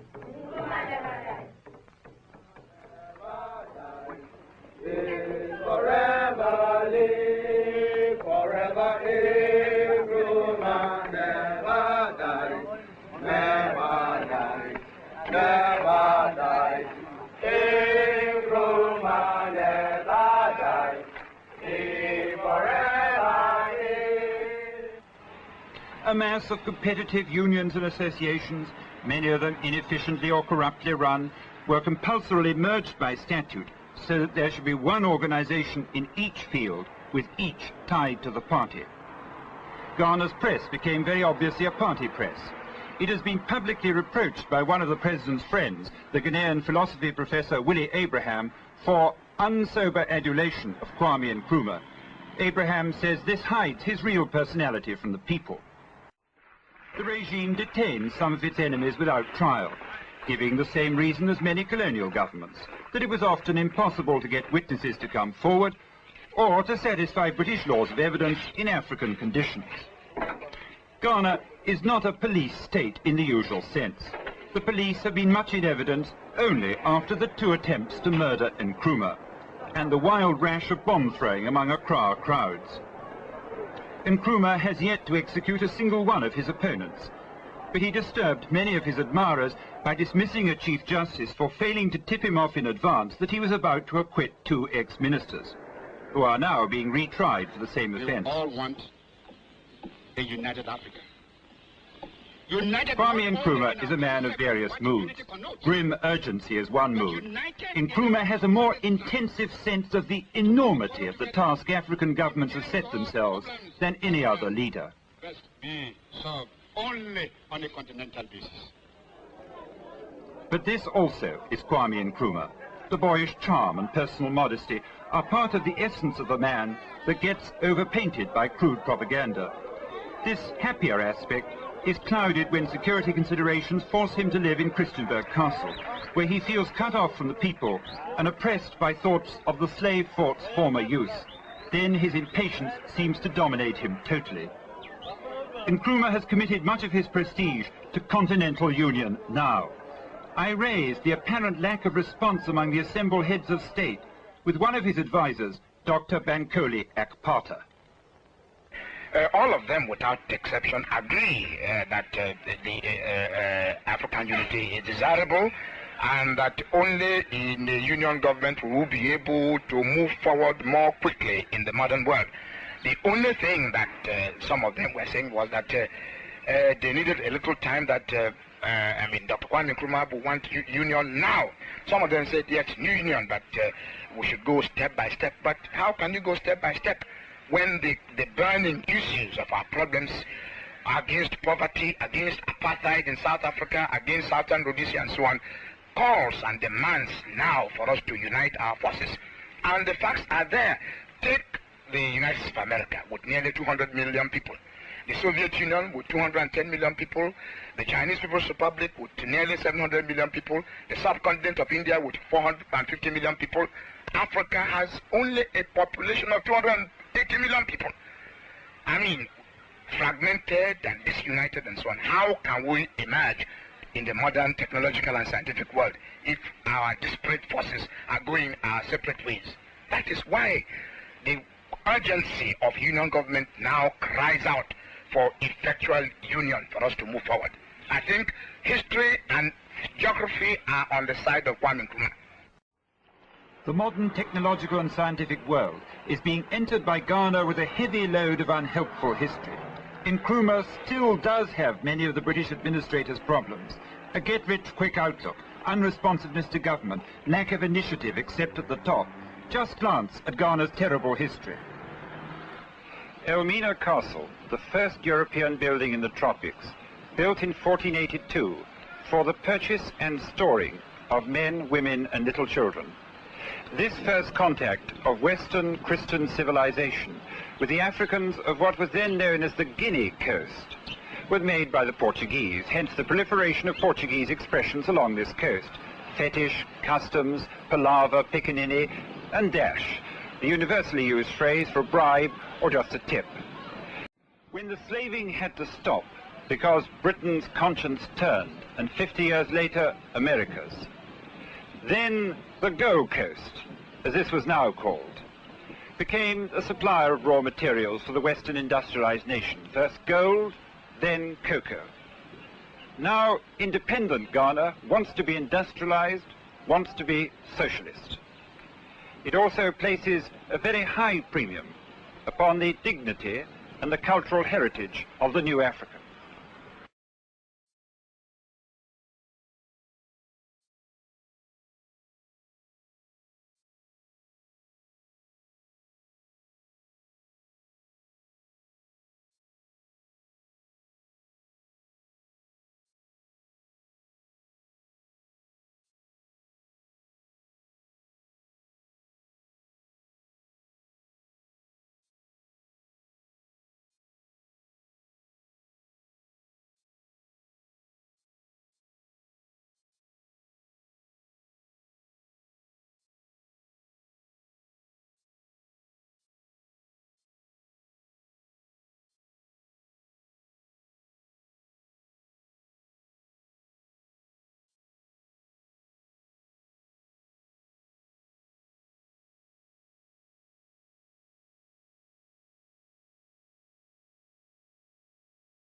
And here's an example of what Nkrumah is up against.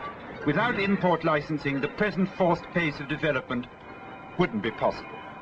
But as in all West African states with a long history of slave and then colonial trading, Ghana is clogged with corruption. According to this report of the great license scandal, the head of the CID asked for a £15,000 bribe from an Indian importer. At the Ministry of Trade, says Justice Akanya, bribery and corruption were indulged in with impunity. He recommended wholesale transfer of staff. Trade unions have run into a £32,000 deficit while lending their own officials £30,000 to buy cars and houses. Ghana's crash program of economic development has to be accompanied by a crash program of human development. And Nkrumah's view is that only constant drive from the top can hope to stop this morass of apathy and self-advancement and prevent it from fatally impeding Ghana's 7-year plan. Ghana needs, Nkrumah says, a new citizen, modest, honest and informed, a man who abhors greed and detests vanity, a new type of man, whose humility is his strength and whose integrity is his greatness. The task has been given to the young pioneers, organized by Z.B. Shada. Socialism but in a mixed economy. No compulsory nationalization in Ghana, but enterprises bought and started by the state, like this one managed by Sir Patrick Fitzgerald. I was out here for years in the employment of the United Africa Company, and then brought back to head Ghana National Trading Corporation, and we have a great task to make it like other commercial concerns, and we have already had a very good start. I notice you've made a profit this last year. Is that typical of the socialist concerns here or exceptional? It is rather exceptional. I think, in fact, we are the first corporation to donate anything to the 7-year development plan. Do you, in fact, practice business very much in the same way that it used to, or are there altogether new techniques? No, that's very much the same as trading has been conducted over the last 40 years here. We distribute goods through about 190 retail outlets all over the country, and we also have what we call here a credit customer organization, which means that we have about 6,000 nearly all Ghanaian women who are traders, who we give goods to on credit. They go and sell them and they bring us the money. These are the market mammies, are they? These indeed are the market women. These private enterprise market mammies are retailers for the state wholesaler and importer. Many of them do £300 or £400 of business a month, although only semi-literate.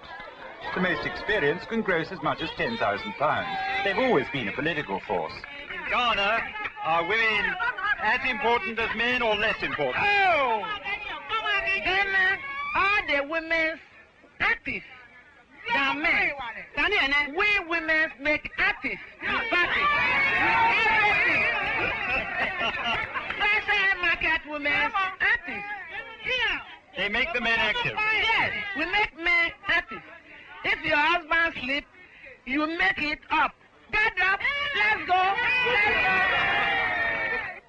Ghanaian small businessmen, says Nkrumah, will be encouraged, provided they accept upper limits.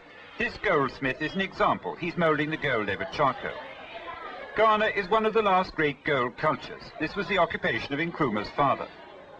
He sets real scarab beetles in gold earrings instead of the usual artificial ones. The wealth to finance Ghana's modernization so far has come almost exclusively from her private cocoa farmers. No changes in ownership are planned. State farms are being cleared out of the jungle to experiment in large-scale agriculture. Partnership between the Ghana government and foreign private enterprise is a major element in the 7-year development plan. This is the Volta Dam at Akosombo. Talked about for decades, Nkrumah personally deserves the credit for having got it moving at last as soon as he took office. It is the symbol and guarantee of the future he plans for Ghana. The project is ahead of schedule and 75% complete. Ghana herself has supplied half the finances. The rest come from Britain, America, and the World Bank.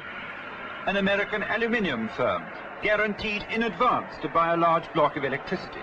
The consulting engineers are American. The contractor, Italian.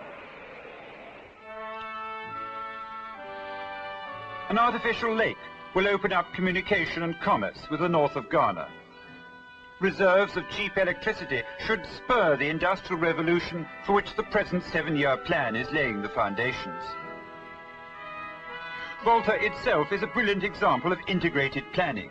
The dam construction is phased in with a brand new artificial harbour and industrial centre at Tema. Ghana has no natural harbours. This is how, until the last few years, everything had to be landed for Accra on skillfully paddled surfboats. Now commerce is handled at the new port of Tema, the future business capital linked to the political capital 17 miles away at Accra. The economic progress Ghana has made already on a broad front is inspiring. The sophistication of her advanced planning invites admiration. The fervour and dedication of her best leaders are infectious. Ghana seems to do what others talk about. But a few questions remain. First, have not the new ideologists gone rather far overboard with Marxism for a mixed economy? J.H. Mensah, Ghana's chief professional planner, has complained that classic Marxist texts are not much help to him. Secondly, can Ghana promote a continental economic union in time? Ghana's average income is now £80 a year, but Ghana cannot ever jack it up above £200, still well below European level, unless her future industries have continent-wide markets. And thirdly, do Ghanaians pay too high a price for their rate of economic progress in terms of liberal freedoms? Couldn't they, as in Nigeria, go slower and have more democracy? Though in Nigeria, parliamentary methods are now under very great strain. President Nkrumah has alerted the nation about the dangers inherent in governments whose only opposition to tyranny and abuse lies in the folds of the ruling party itself. I do not suppose there is anything new in the world to be said about the inherent dangers of the authoritarian state and the cult of personality. But remember, there are many features of the Ghanaian sea which are special to Ghana and to Africa. Some of the features of the European authoritarian state which are not present here. We must hope then that fears that are based on European experience will prove groundless. For the Ghanaians are a likeable people with whom Britain has had long connections, not always to our credit. And of Dr. Kwame Nkrumah, I believe we can say, as was said of another very different kind of reformer, this is a man who tried. From the old Guinea coast, good night. But by this time, Nkrumah's popularity was declining. Nkrumah confronted a lot of problems pursuing that agenda. He was seen as a man who had a bloated image of himself, who had a personal agenda to lead Africa and not necessarily to bring the people of Africa together.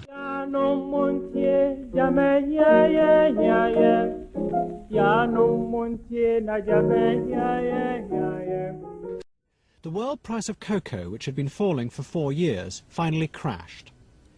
It was Ghana's main source of foreign exchange. The millions of pounds needed to pay for the new factories began to dry up. Ghana, once one of the richest countries in Africa, began to slide into debt. Show me the river, take me across, and wash all my troubles away. Nkrumah was an increasingly isolated figure on the world stage. What had once been seen as visionary ideas were now perceived as dangerous megalomania. And his country was sinking ever deeper into debt. By 1965, it had become very desperate. And I remember we decided to write a memorandum to Nkrumah to tell him the true state of affairs of the economy. I had written that the reserves were only £500,000. He looked at me and said, you didn't check the typing. You left a few zeros. So I said, no, sir, there are no zeros left. This is 500,000. That's all we have in the banks overseas. And he sat back. Then what he did was that he went round the table.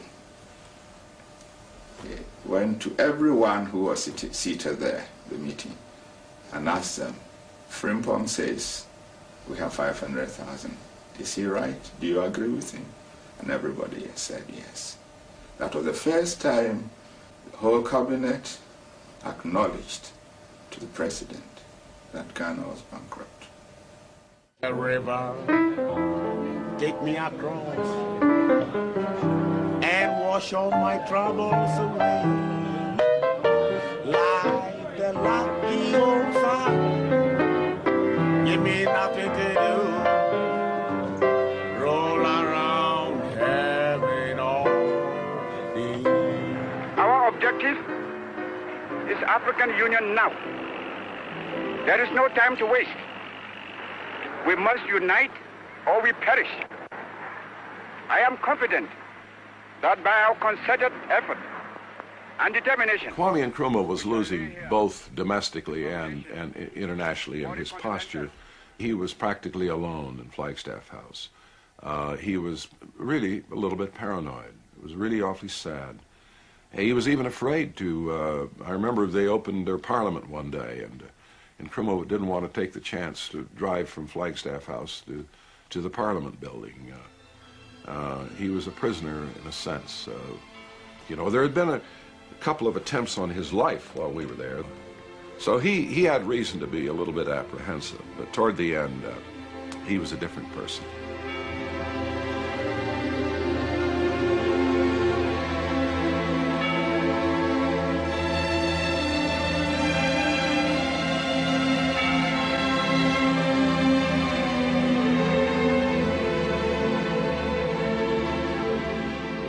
On the 22nd of January 1966, the dam was finally finished. Nkrumah organised a massive celebration. He invited the whole country to attend. The mood of the people at the celebration, the mood of the country was euphoric. There was this vast project which had come in, and they understood it will have a tremendous impact and effect on the country. I felt euphoric. I was quite enthusiastic. I thought a new dawn had come for Ghana. But all that was happening against the background of a country that already had no money, it had exchange controls, import controls. And so last Saturday, all was judged ready for a formal inauguration, with young pioneers, acolytes of the new Ghana, and chiefs, cheerfully meaningless relics of the old Ghana, but adding solemnity to the moment of national self-congratulation. And finally, Dr. Nkrumah himself, Osagyefo the president, in vice-regal motorcar and sunny mood. This was his dam. He'd borrowed the money, approved the plans, all but built it. Problems were for another day. Budget day, in point of fact, in a fortnight's time, when Ghanaians will learn that they're drastically overspent. But not on the dam, on other, less easily justifiable projects. The dam will pay for itself by the sale of power. Ladies and gentlemen, we live in a world of contradictions. These contradictions, however, keep the world going. Let me explain what I mean. Ghana is a small but very dynamic independent African state. We are trying to reconstruct our economy and to build a new, free and equal society. To do this, we must attain control of our own economic and political destinies. Only thus can we create higher living standards for our people and free them from the legacies and hazards of a colonial past and from the encroachments of neo-colonialism. Neo-colonialism, meaning American investment in Africa. His audience knew it was a bad thing. Osagyefo had just published a book attacking it. Odd, though, there was American investment in this dam. A further irony, it was that book which made it necessary for Mrs. Nkrumah to open the dam instead of Mrs. Kennedy, as Dr. Nkrumah had hoped. The American government were annoyed by the book and advised Mrs. Kennedy not to go. The fiction that she'd be there was maintained till the last moment, but in the end it was Mrs. Nkrumah who unveiled a plaque marked, "Unveiled by Mrs. Jacqueline Kennedy."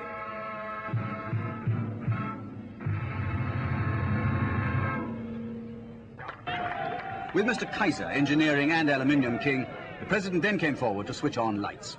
Mr. Kaiser had spoken, but hadn't explained the other major oddity of the Volta scheme, that the power is to be used to smelt processed bauxite into aluminium, and the processed bauxite is being imported, although Ghana runs over with raw bauxite.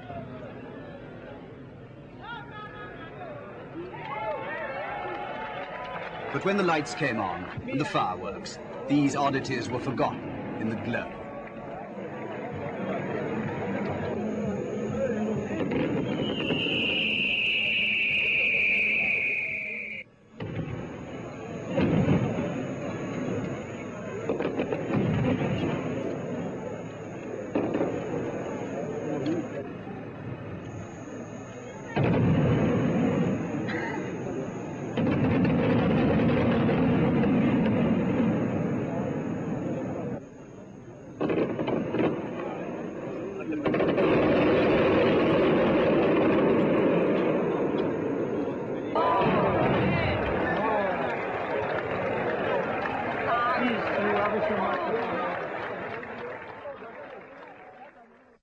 So it was just like a big emperor's new clothes. Nobody could say that Ghana was broke, but Ghana really was broke.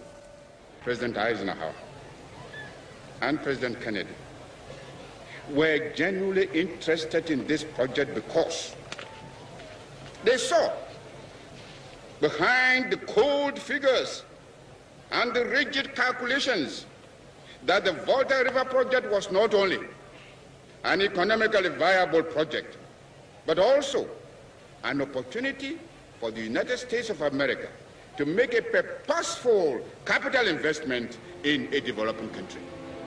You see before you, in all its majesty, strength and power, the Akosombo Dam, which has tamed the turbulent waters of the Volta. A lot of us, myself particularly, did not take our seats at the official seating place and watch the ceremony from further uphill. Many reasons for that. One of them was that there was talk of a possible coup at the time. This is Ghana's Volta River project, a project that is to lead Ghana to a new, brighter, and a more prosperous future.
Is embraced and warmly on his trips behind the Iron Curtain.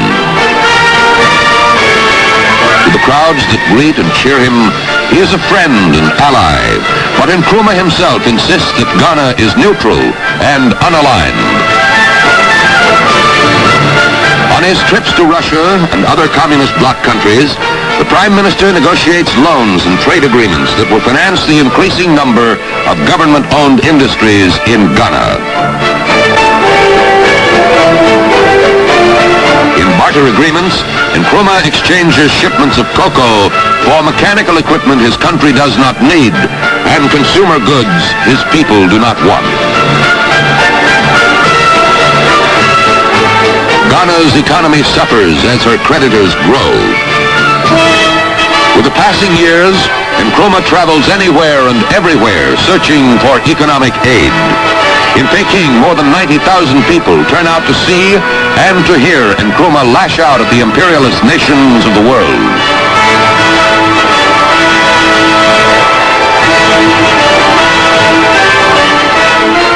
But in Nkrumah's own country, changes have taken place that stir uneasiness, distrust, resentment. The man once hailed as the Redeemer, the Savior, has had Ghana's National Assembly make him president for life. The architect of independence now glories in the title of His Messianic Majesty.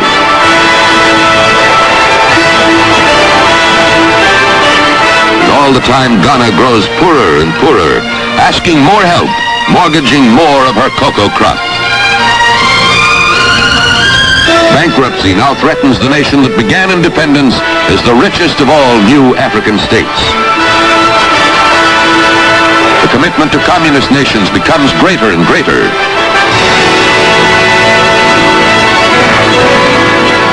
As he tours and travels, visiting capitals such as Belgrade and leaders such as Marshal Tito, the dreams of the Redeemer go beyond the borders of Ghana. He seeks support for a socialist Africa under one government, one leader, Kwame Nkrumah.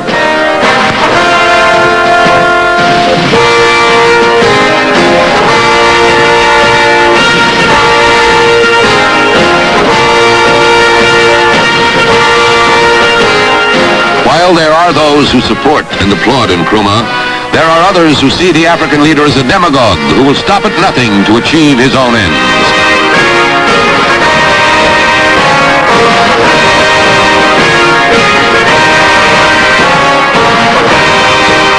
These ends will take him from continent to continent, country to country, city to city, on both sides of the Iron Curtain.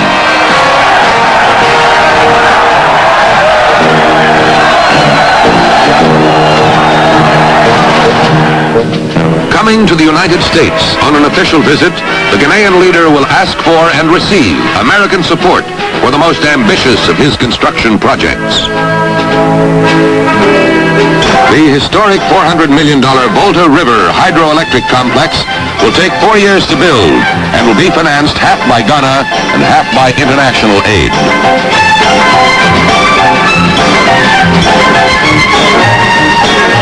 The man-made miracle will form the world's largest lake and will irrigate 6,000 square miles of new farmland.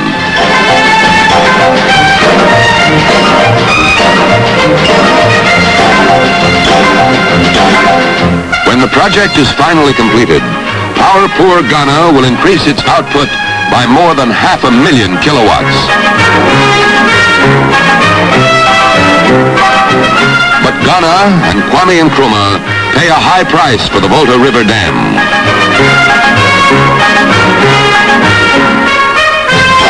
The nation, living on cocoa exports and barter deals, comes face to face with bankruptcy in 1965. Cocoa prices skid from 72 to 12 cents a pound.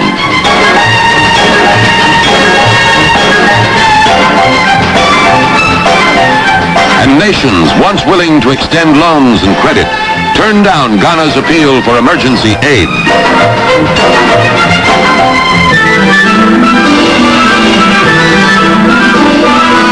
Amid this political and economic unrest, Kwame Nkrumah sets out early in 1966 on a Vietnam peace mission to various communist capitals, including Peking.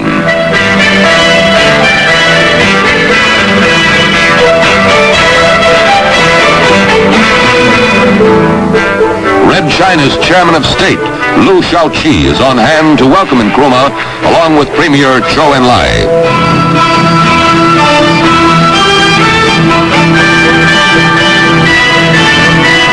At the very moment that the official ceremonies are being held, while the flowers are being presented and the cheers ring out, a military coup in Ghana is writing a sudden ending to the rise and fall of Kwame Nkrumah.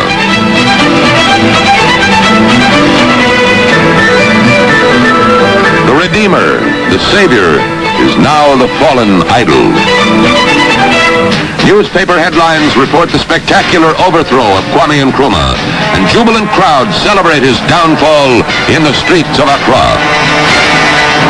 The military coup in Ghana is the 7th successful revolt in Africa in 9 months. But none of the ousted governments have survived as long as Kwame Nkrumah. Center stage.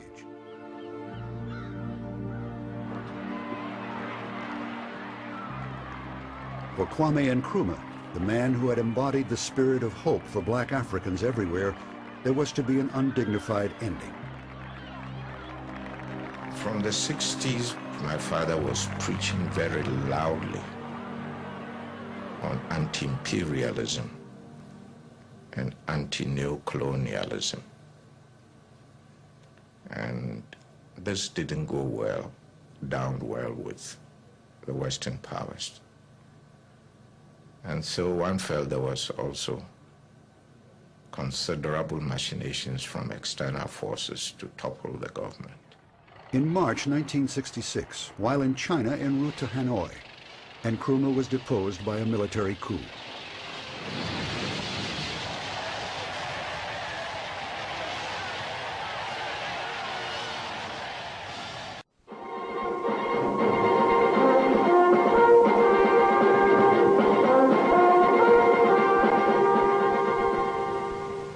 A military coup in Ghana seems to have been foiled within 4 hours. At 6 o'clock this morning, a broadcast by Accra radio said that a 3-man junta, headed by a colonel in the parachute battalion, had deposed Lieutenant General Joseph Ankara and his 40-month-old National Liberation Council, set up after Dr. Nkrumah's overthrow.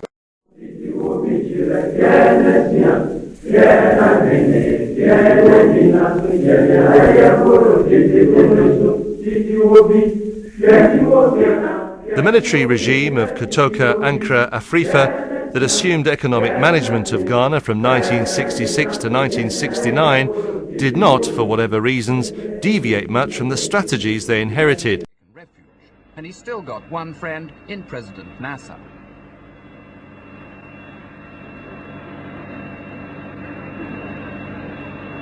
After Cairo, Nkrumah stopped off in New Delhi to visit India's Prime Minister, Mrs. Gandhi. They discussed his projected peace mission to North Vietnam. But Nkrumah never got as far as Hanoi. It was on arrival in Peking that Chinese leaders broke the news to Nkrumah of his downfall. Mystery surrounded his immediate plans. Conflicting reports said he was going back to Accra, that he was going to Cairo, that he'd gone to Addis Ababa to appeal to the current Conference of African States. In the end, he flew to Moscow on the way to Guinea. But even the Russians were expected to recognize the new regime.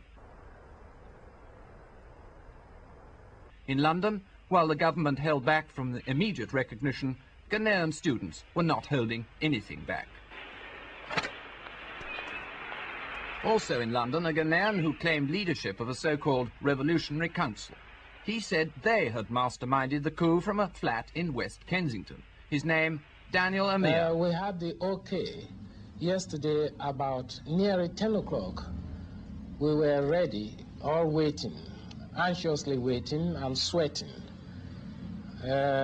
We gave our order go ahead yesterday in the morning, and in the evening we had the reply that order received and operation is ready, stand by for further instructions. It was a jaunty Mr. Amir who left London next day, but the attention he received in Accra wasn't quite what he'd had in mind.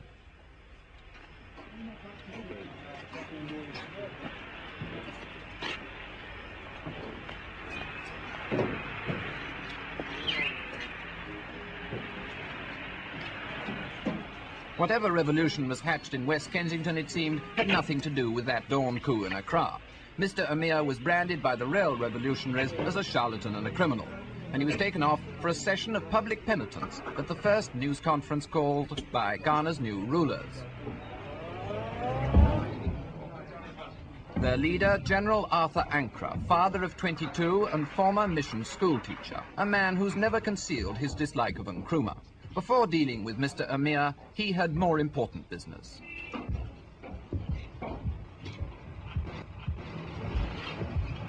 Good morning, ladies and gentlemen. Firstly, I would like to introduce my colleagues to you, some of the members of the National Liberation Council.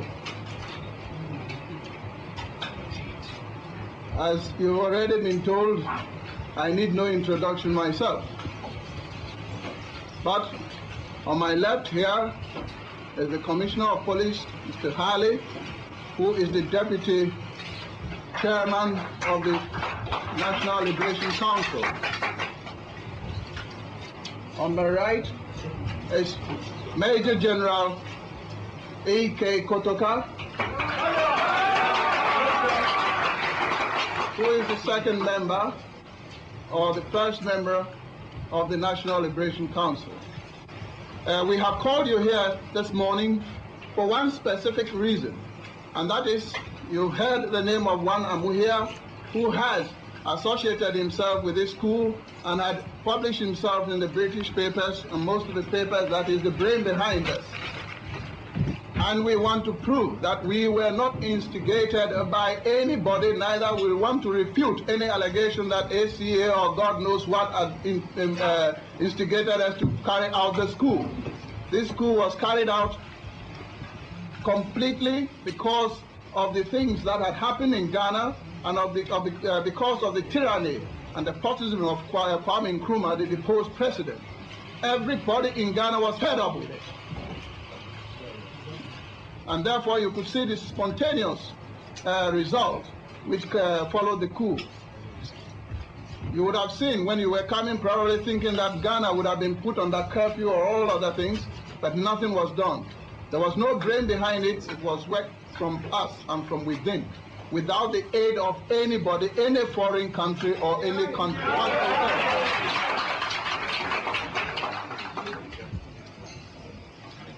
It has been some of these things in Ghana that when a ruler is useless, you depose him.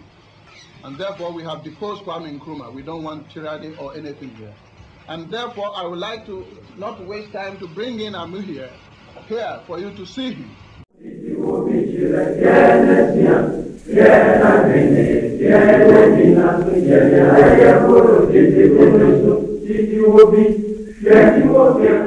The military regime of Kotoka Ankra Afrifa that assumed economic management of Ghana from 1966 to 1969 did not, for whatever reasons, deviate much from the strategies they inherited. In 1966, Nkrumah was deposed by his own army. The same Ghanaians who had first worshipped him now turned on him. World cocoa prices had slumped, the state schemes had cost too much, foreign loans had stopped, and the country was bankrupt.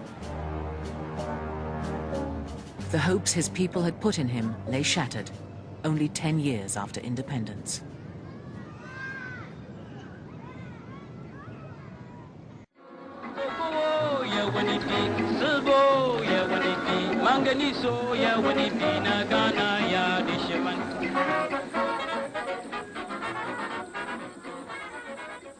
Citizens of Ghana and fellow countrymen, good evening.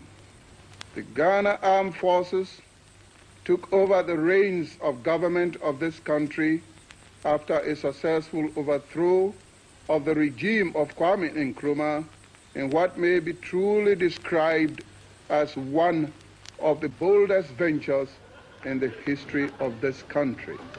Hello, fans. Excuse me. Excuse the bristling about with weapons and the flushing in the face, but I've just come from dashing away from it, doing a bit of liberating. And overthrowing the government and all that business. Overthrowing the government is rather heavy going at the best of times, but my goodness, folks, this is a landmine in the history of Africa, no mistake. The military coup won enormous popular support, and Nkrumah had failed to deliver the modern Ghana he had promised. The dam had come too late to save him. But there were other forces involved in planning the coup. America, too, had finally lost patience with Nkrumah. Well, Howard Bain, who was the CIA station chief in Accra, engineered the overthrow of Kwame Nkrumah. Now, obviously, you can look at it different ways. A Ghanaian might say, I thought we did it. Inside the CIA, though, it was quite clear Howard Bain got a double promotion and the intelligence star for having overthrown Kwame Nkrumah in Ghana. The magic of it, what made it so exciting to the CIA, was that Howard Bain had had enough imagination and drive to run the operation without ever documenting what he was doing, and to sweep along his bosses in such a way they knew what he was doing, tacitly they approved, but there wasn't one shred of paper that he generated that would nail the CIA hierarchy as being responsible. Nkrumah fled to Guinea and never returned to Ghana. He died in 1972. In the 1950s, in the eyes of the West, his country had been a radiant model for what Africa was to become. But by the time he fell, that image had been replaced by a picture of a continent racked by military coups and corruption. In the late 60s, Western journalists travelled to Ghana to pick over the bones of his industrial experiment. Their contemptuous reports seemed to confirm to the West a new myth of Africa, a continent unable to handle the complex pressures of industrialization. Kwame Nkrumah, the communist messiah of Africa, came home in 1947 with the clothes he stood up in and a cardboard suitcase. He left 19 years later, a multimillionaire. He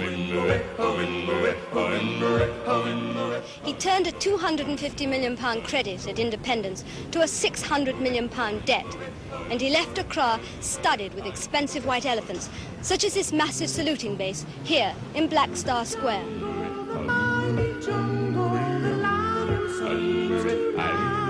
Today, Black Star Square, built by Nkrumah for mass parades to demonstrate enthusiasm for his rule, remains as a bleak reminder of his conceit.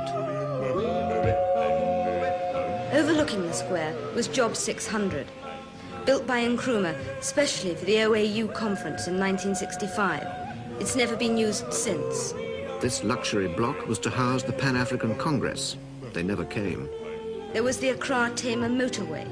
Cost £6 million to duplicate a fast good road already in existence. They say the Russians actually managed to sell snowplows to this state in equatorial Africa. For Ghana, the years following Nkrumah's fall were ones of economic failure. The dam worked well, but the industrial world that was to have sprung up around it failed to materialise. Those Ghanaians who had been moved to make way for the dam found themselves stranded in the wreckage of Nkrumah's dream. I become quite disgusted because we are directly about 3 miles from the Volta Dam, but we don't have power, no electricity, no water. So my feeling is that when we have these things, we can do so much to help the nation.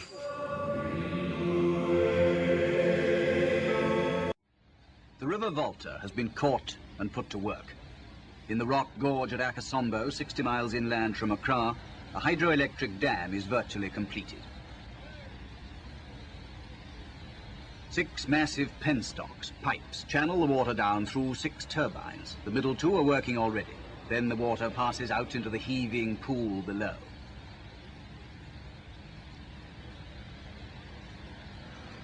The 6 turbines drive 6 generators, and these produce electric power which they send humming to the switchyard a quarter of a mile away on the same right bank. At full load, any one of the generators can produce twice the electricity now consumed in the whole of Ghana. But the electricity is sent away down to the coast, where the Ghana government, busily exchanging old problems for new, are importing industries to use it, aluminium first. The Volta River project is the realization of an old dream. A man who has charted most of its progress is Mr. James Moxon, a former British colonial servant who's now not merely a Ghanaian, but a card-carrying Ghanaian chief, a figure of prestige, if not power, with stick and robe and stool of office to match. When did the paperwork on this particular project begin? Well, in fact, I was district commissioner of the Volta River district when the idea was first being explored. And Duncan Rose, who was a South African mining engineer, was plumbing the depths of the river in order to find out whether it was physically and geologically possible to build a dam. In fact, we used to meet frequently and discuss it. That was in 1946. And that was the beginning of the idea of the dam? No, the idea, in fact, came about 30 years before that, in 1915, when Sir Albert Kitson, who was the first Director of Geological Surveys in the Gold Coast, first of all discovered bauxite, and then the following year found, quite by chance, on a canoe trip down the river, the very site at Akosombo where the dam has now been built. Upstream from Akosombo, the problems of the area Mr. Moxon struggled with as district commissioner are now largely settled. It's all underwater. In 2 or 3 years' time, we're told, this will be the largest man-made lake in the world, 250 miles long and reaching far back into the country's northern uplands. It'll have its uses. There are boats on it already, and there'll be more for cheap inland transport. Passenger traffic, crops, ore from the hills. Fishing boats will multiply too. But there were villages here before. 65,000 people have already been moved, and there are more to go under the persuasions of resettlement officers. Well, this is Mr. Amuhia. He calls himself Amuhia or Amushia or ever. His name is never spelled correct either. And we would like him to tell you how he organized this coup and how he was the brain behind it. And who he knew on this. First and foremost, on the 24th morning, 8 o'clock news announced in London that Ghana has announced that jointly the army and the police have overthrown the regime of the tyrant, Kwame Nkrumah. Did you come to brainwash me, Kotoka, the police, or somebody and tell us how to conduct this? Or did you try to tell us where we should, how we should organize our army or the operations to be carried out? No, sir. This is exactly what I am coming to, sir. If I should be given the opportunity, I shall explain thoroughly as I am before you and before the world press. General Ankara can squash a mayor, but will he make a national leader? Of course, he's a very, very experienced soldier. He rose from the ranks. He served in India and Burma during the war as a warrant officer. After the war, he was commissioned and rose steadily up to be a major general. He was retired a few months ago and, of course, has now been brought back as commander of the forces. He was really kicked out by Nkrumah? Yes, it was never announced in so many words. In fact, he took the initiative to resign, but he's always been a very popular figure, and he's certainly a remarkably fine general, and I think will be a very good leader. Do you expect him to stay in charge of Ghana, or do you think that I don't know at all. One doesn't know how long these military regimes have to last. Well, the new council have described it by saying that he seemed to act as though Ghana was his personal property, which perhaps amounts to the same sort of thing. But these sort of feelings tend to build up, and I think people appear to be ready for a change of government. And of course, in this type of government, the only way you can get a change of government is by overthrow. The overthrow of Nkrumah brought public jubilation in Accra, in sharp contrast to Ghana's near neighbor, Nigeria. When the army took over there in January, there was simply a stunned acceptance by the public. Nothing like this. Outside Fort Usher prison, the crowd are waiting for the release of more of Nkrumah's political prisoners. What did you have mainly against Kwame Nkrumah? Because he has taken our money away, over 195 million pounds away, and we are not broke. Oh, yeah, we are fed up with him. We are fed up. Yes. What is the lady waiting for? Well, is happy. Is happy. That's the question I said before. He's very, very happy. Are you happy too? I'm very happy. Look, if my brother is in the jail yard now. I'm waiting for my brother. Yeah. Yes. How long has he been detained? About 3 years or 5 years. 5 years. 5 years. What was he detained for? For political reason. And I don't know what my brother has done. What he has done. He was detained because he was a political opponent of Nkrumah. Of Nkrumah, of course, yes.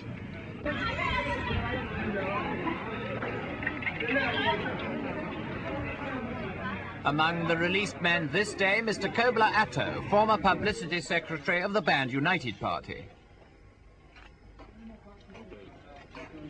Mr. Atto, when were you arrested and for what reason? 10th November 1958. And the government declared reasons were that we were planning the forceful overthrow of the government.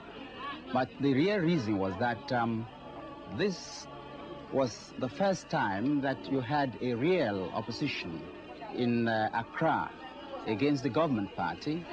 And they were afraid we were going to beat them in Accra. And they thought they must do something about it. And the only way they could do it was to remove us from among the people. How many of the members of your party were put in jail? There were 42 of us. Actually, there were to be 43, but one man was not arrested at all. And one old man among us died when we were in detention. That was in 1960 he died. What sort of treatment did you have? The treatment varied.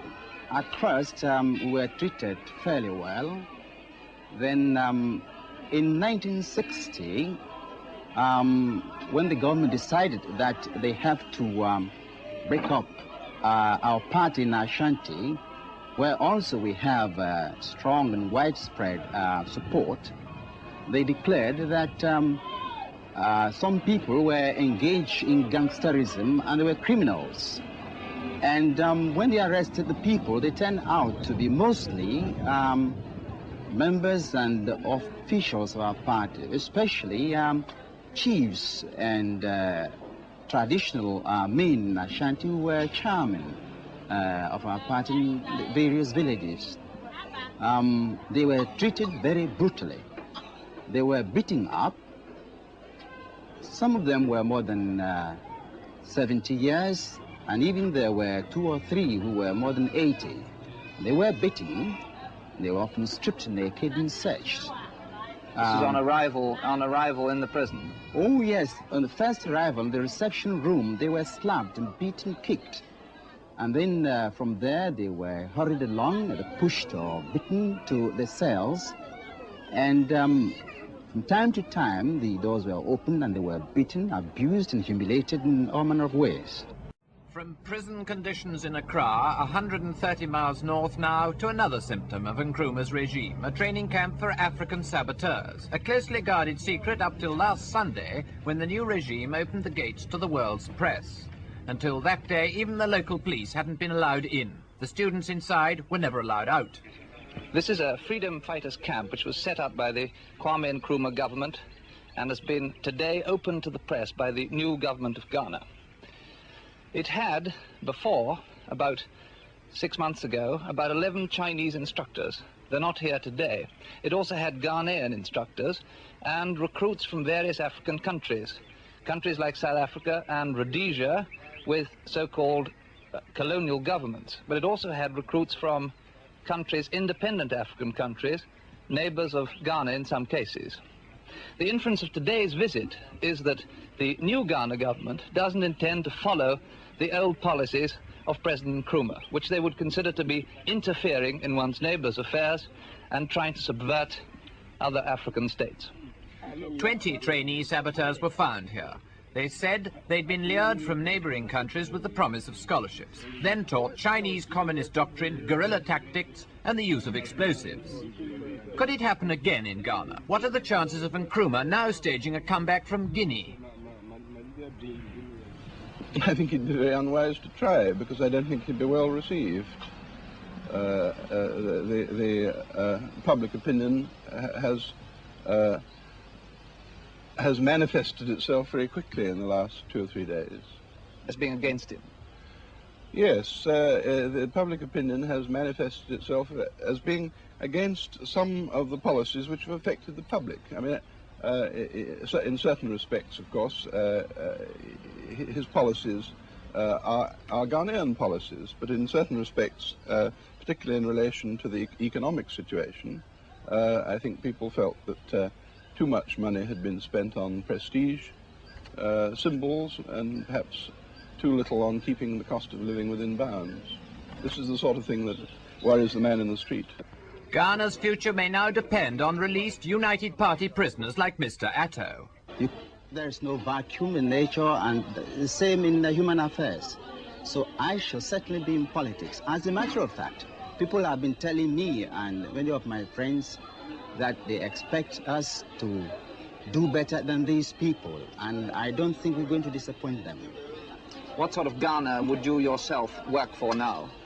I have been brought up in ideas of British democracy, and before I went to prison, the people I associated with were people who thought the same, and I'm sure that they still hold those views. If you ask me what sort of ism I believe in, I say I believe in kind of socialism like that of the British Labour Party. And that is the opinion, the views of the members of the UP. And I think that's what they like. They won't have anything to do with anything called communism. They hate it. In the prison, anybody was a UP member hated communism. And we wouldn't have it at all. General, may I ask you a question? Yes. Sandy Gall, Independent Television News, London. When approximately do you expect free elections to be held in Ghana? Oh, that is too early to answer. As you know, within this week, general election can only be carried out after we've got the, as I said, we've got the Constitution. I mean, this Constitution, we don't want to have a dictatorship again, and therefore the Constitution will come out when everybody in the country has been given the privilege to bring about what he thinks must be embodied in the Constitution, and the Constitution has been referred to on a referendum and probably approved by the Council. General Ankrah's first priority must be to rescue Ghana from bankruptcy. General, it's been said that this country is going to run out of money by April. What do you intend to do about that? Are you going to ask for aid from the United States? It's within the Economic Commission. Do you expect that you will ask for aid from the United States? We'll ask for aid from all countries so far. General, do you plan to reopen diplomatic relations with Britain? Why not? I may say why not, but we are members of the Commonwealth, and it depends on the OAU decisions, which we've sent members there now. What happens to former President Nkrumah if he comes back here? Oh, well, definitely we don't intend to share blood, and you'll realize that even his wife we save and send back. If he comes back here, we'll only have to try him for the actual things he has done. When Nkrumah came to power, Ghana had £200 million in the bank. Today, she has debts of $250 million. So Ghana needs sane rule fast. At present, like many other African states, she's under direct army control. But she's in no mood now for more dictatorship. Ghana's problem is to find a formula to edge back into democracy without falling into chaos.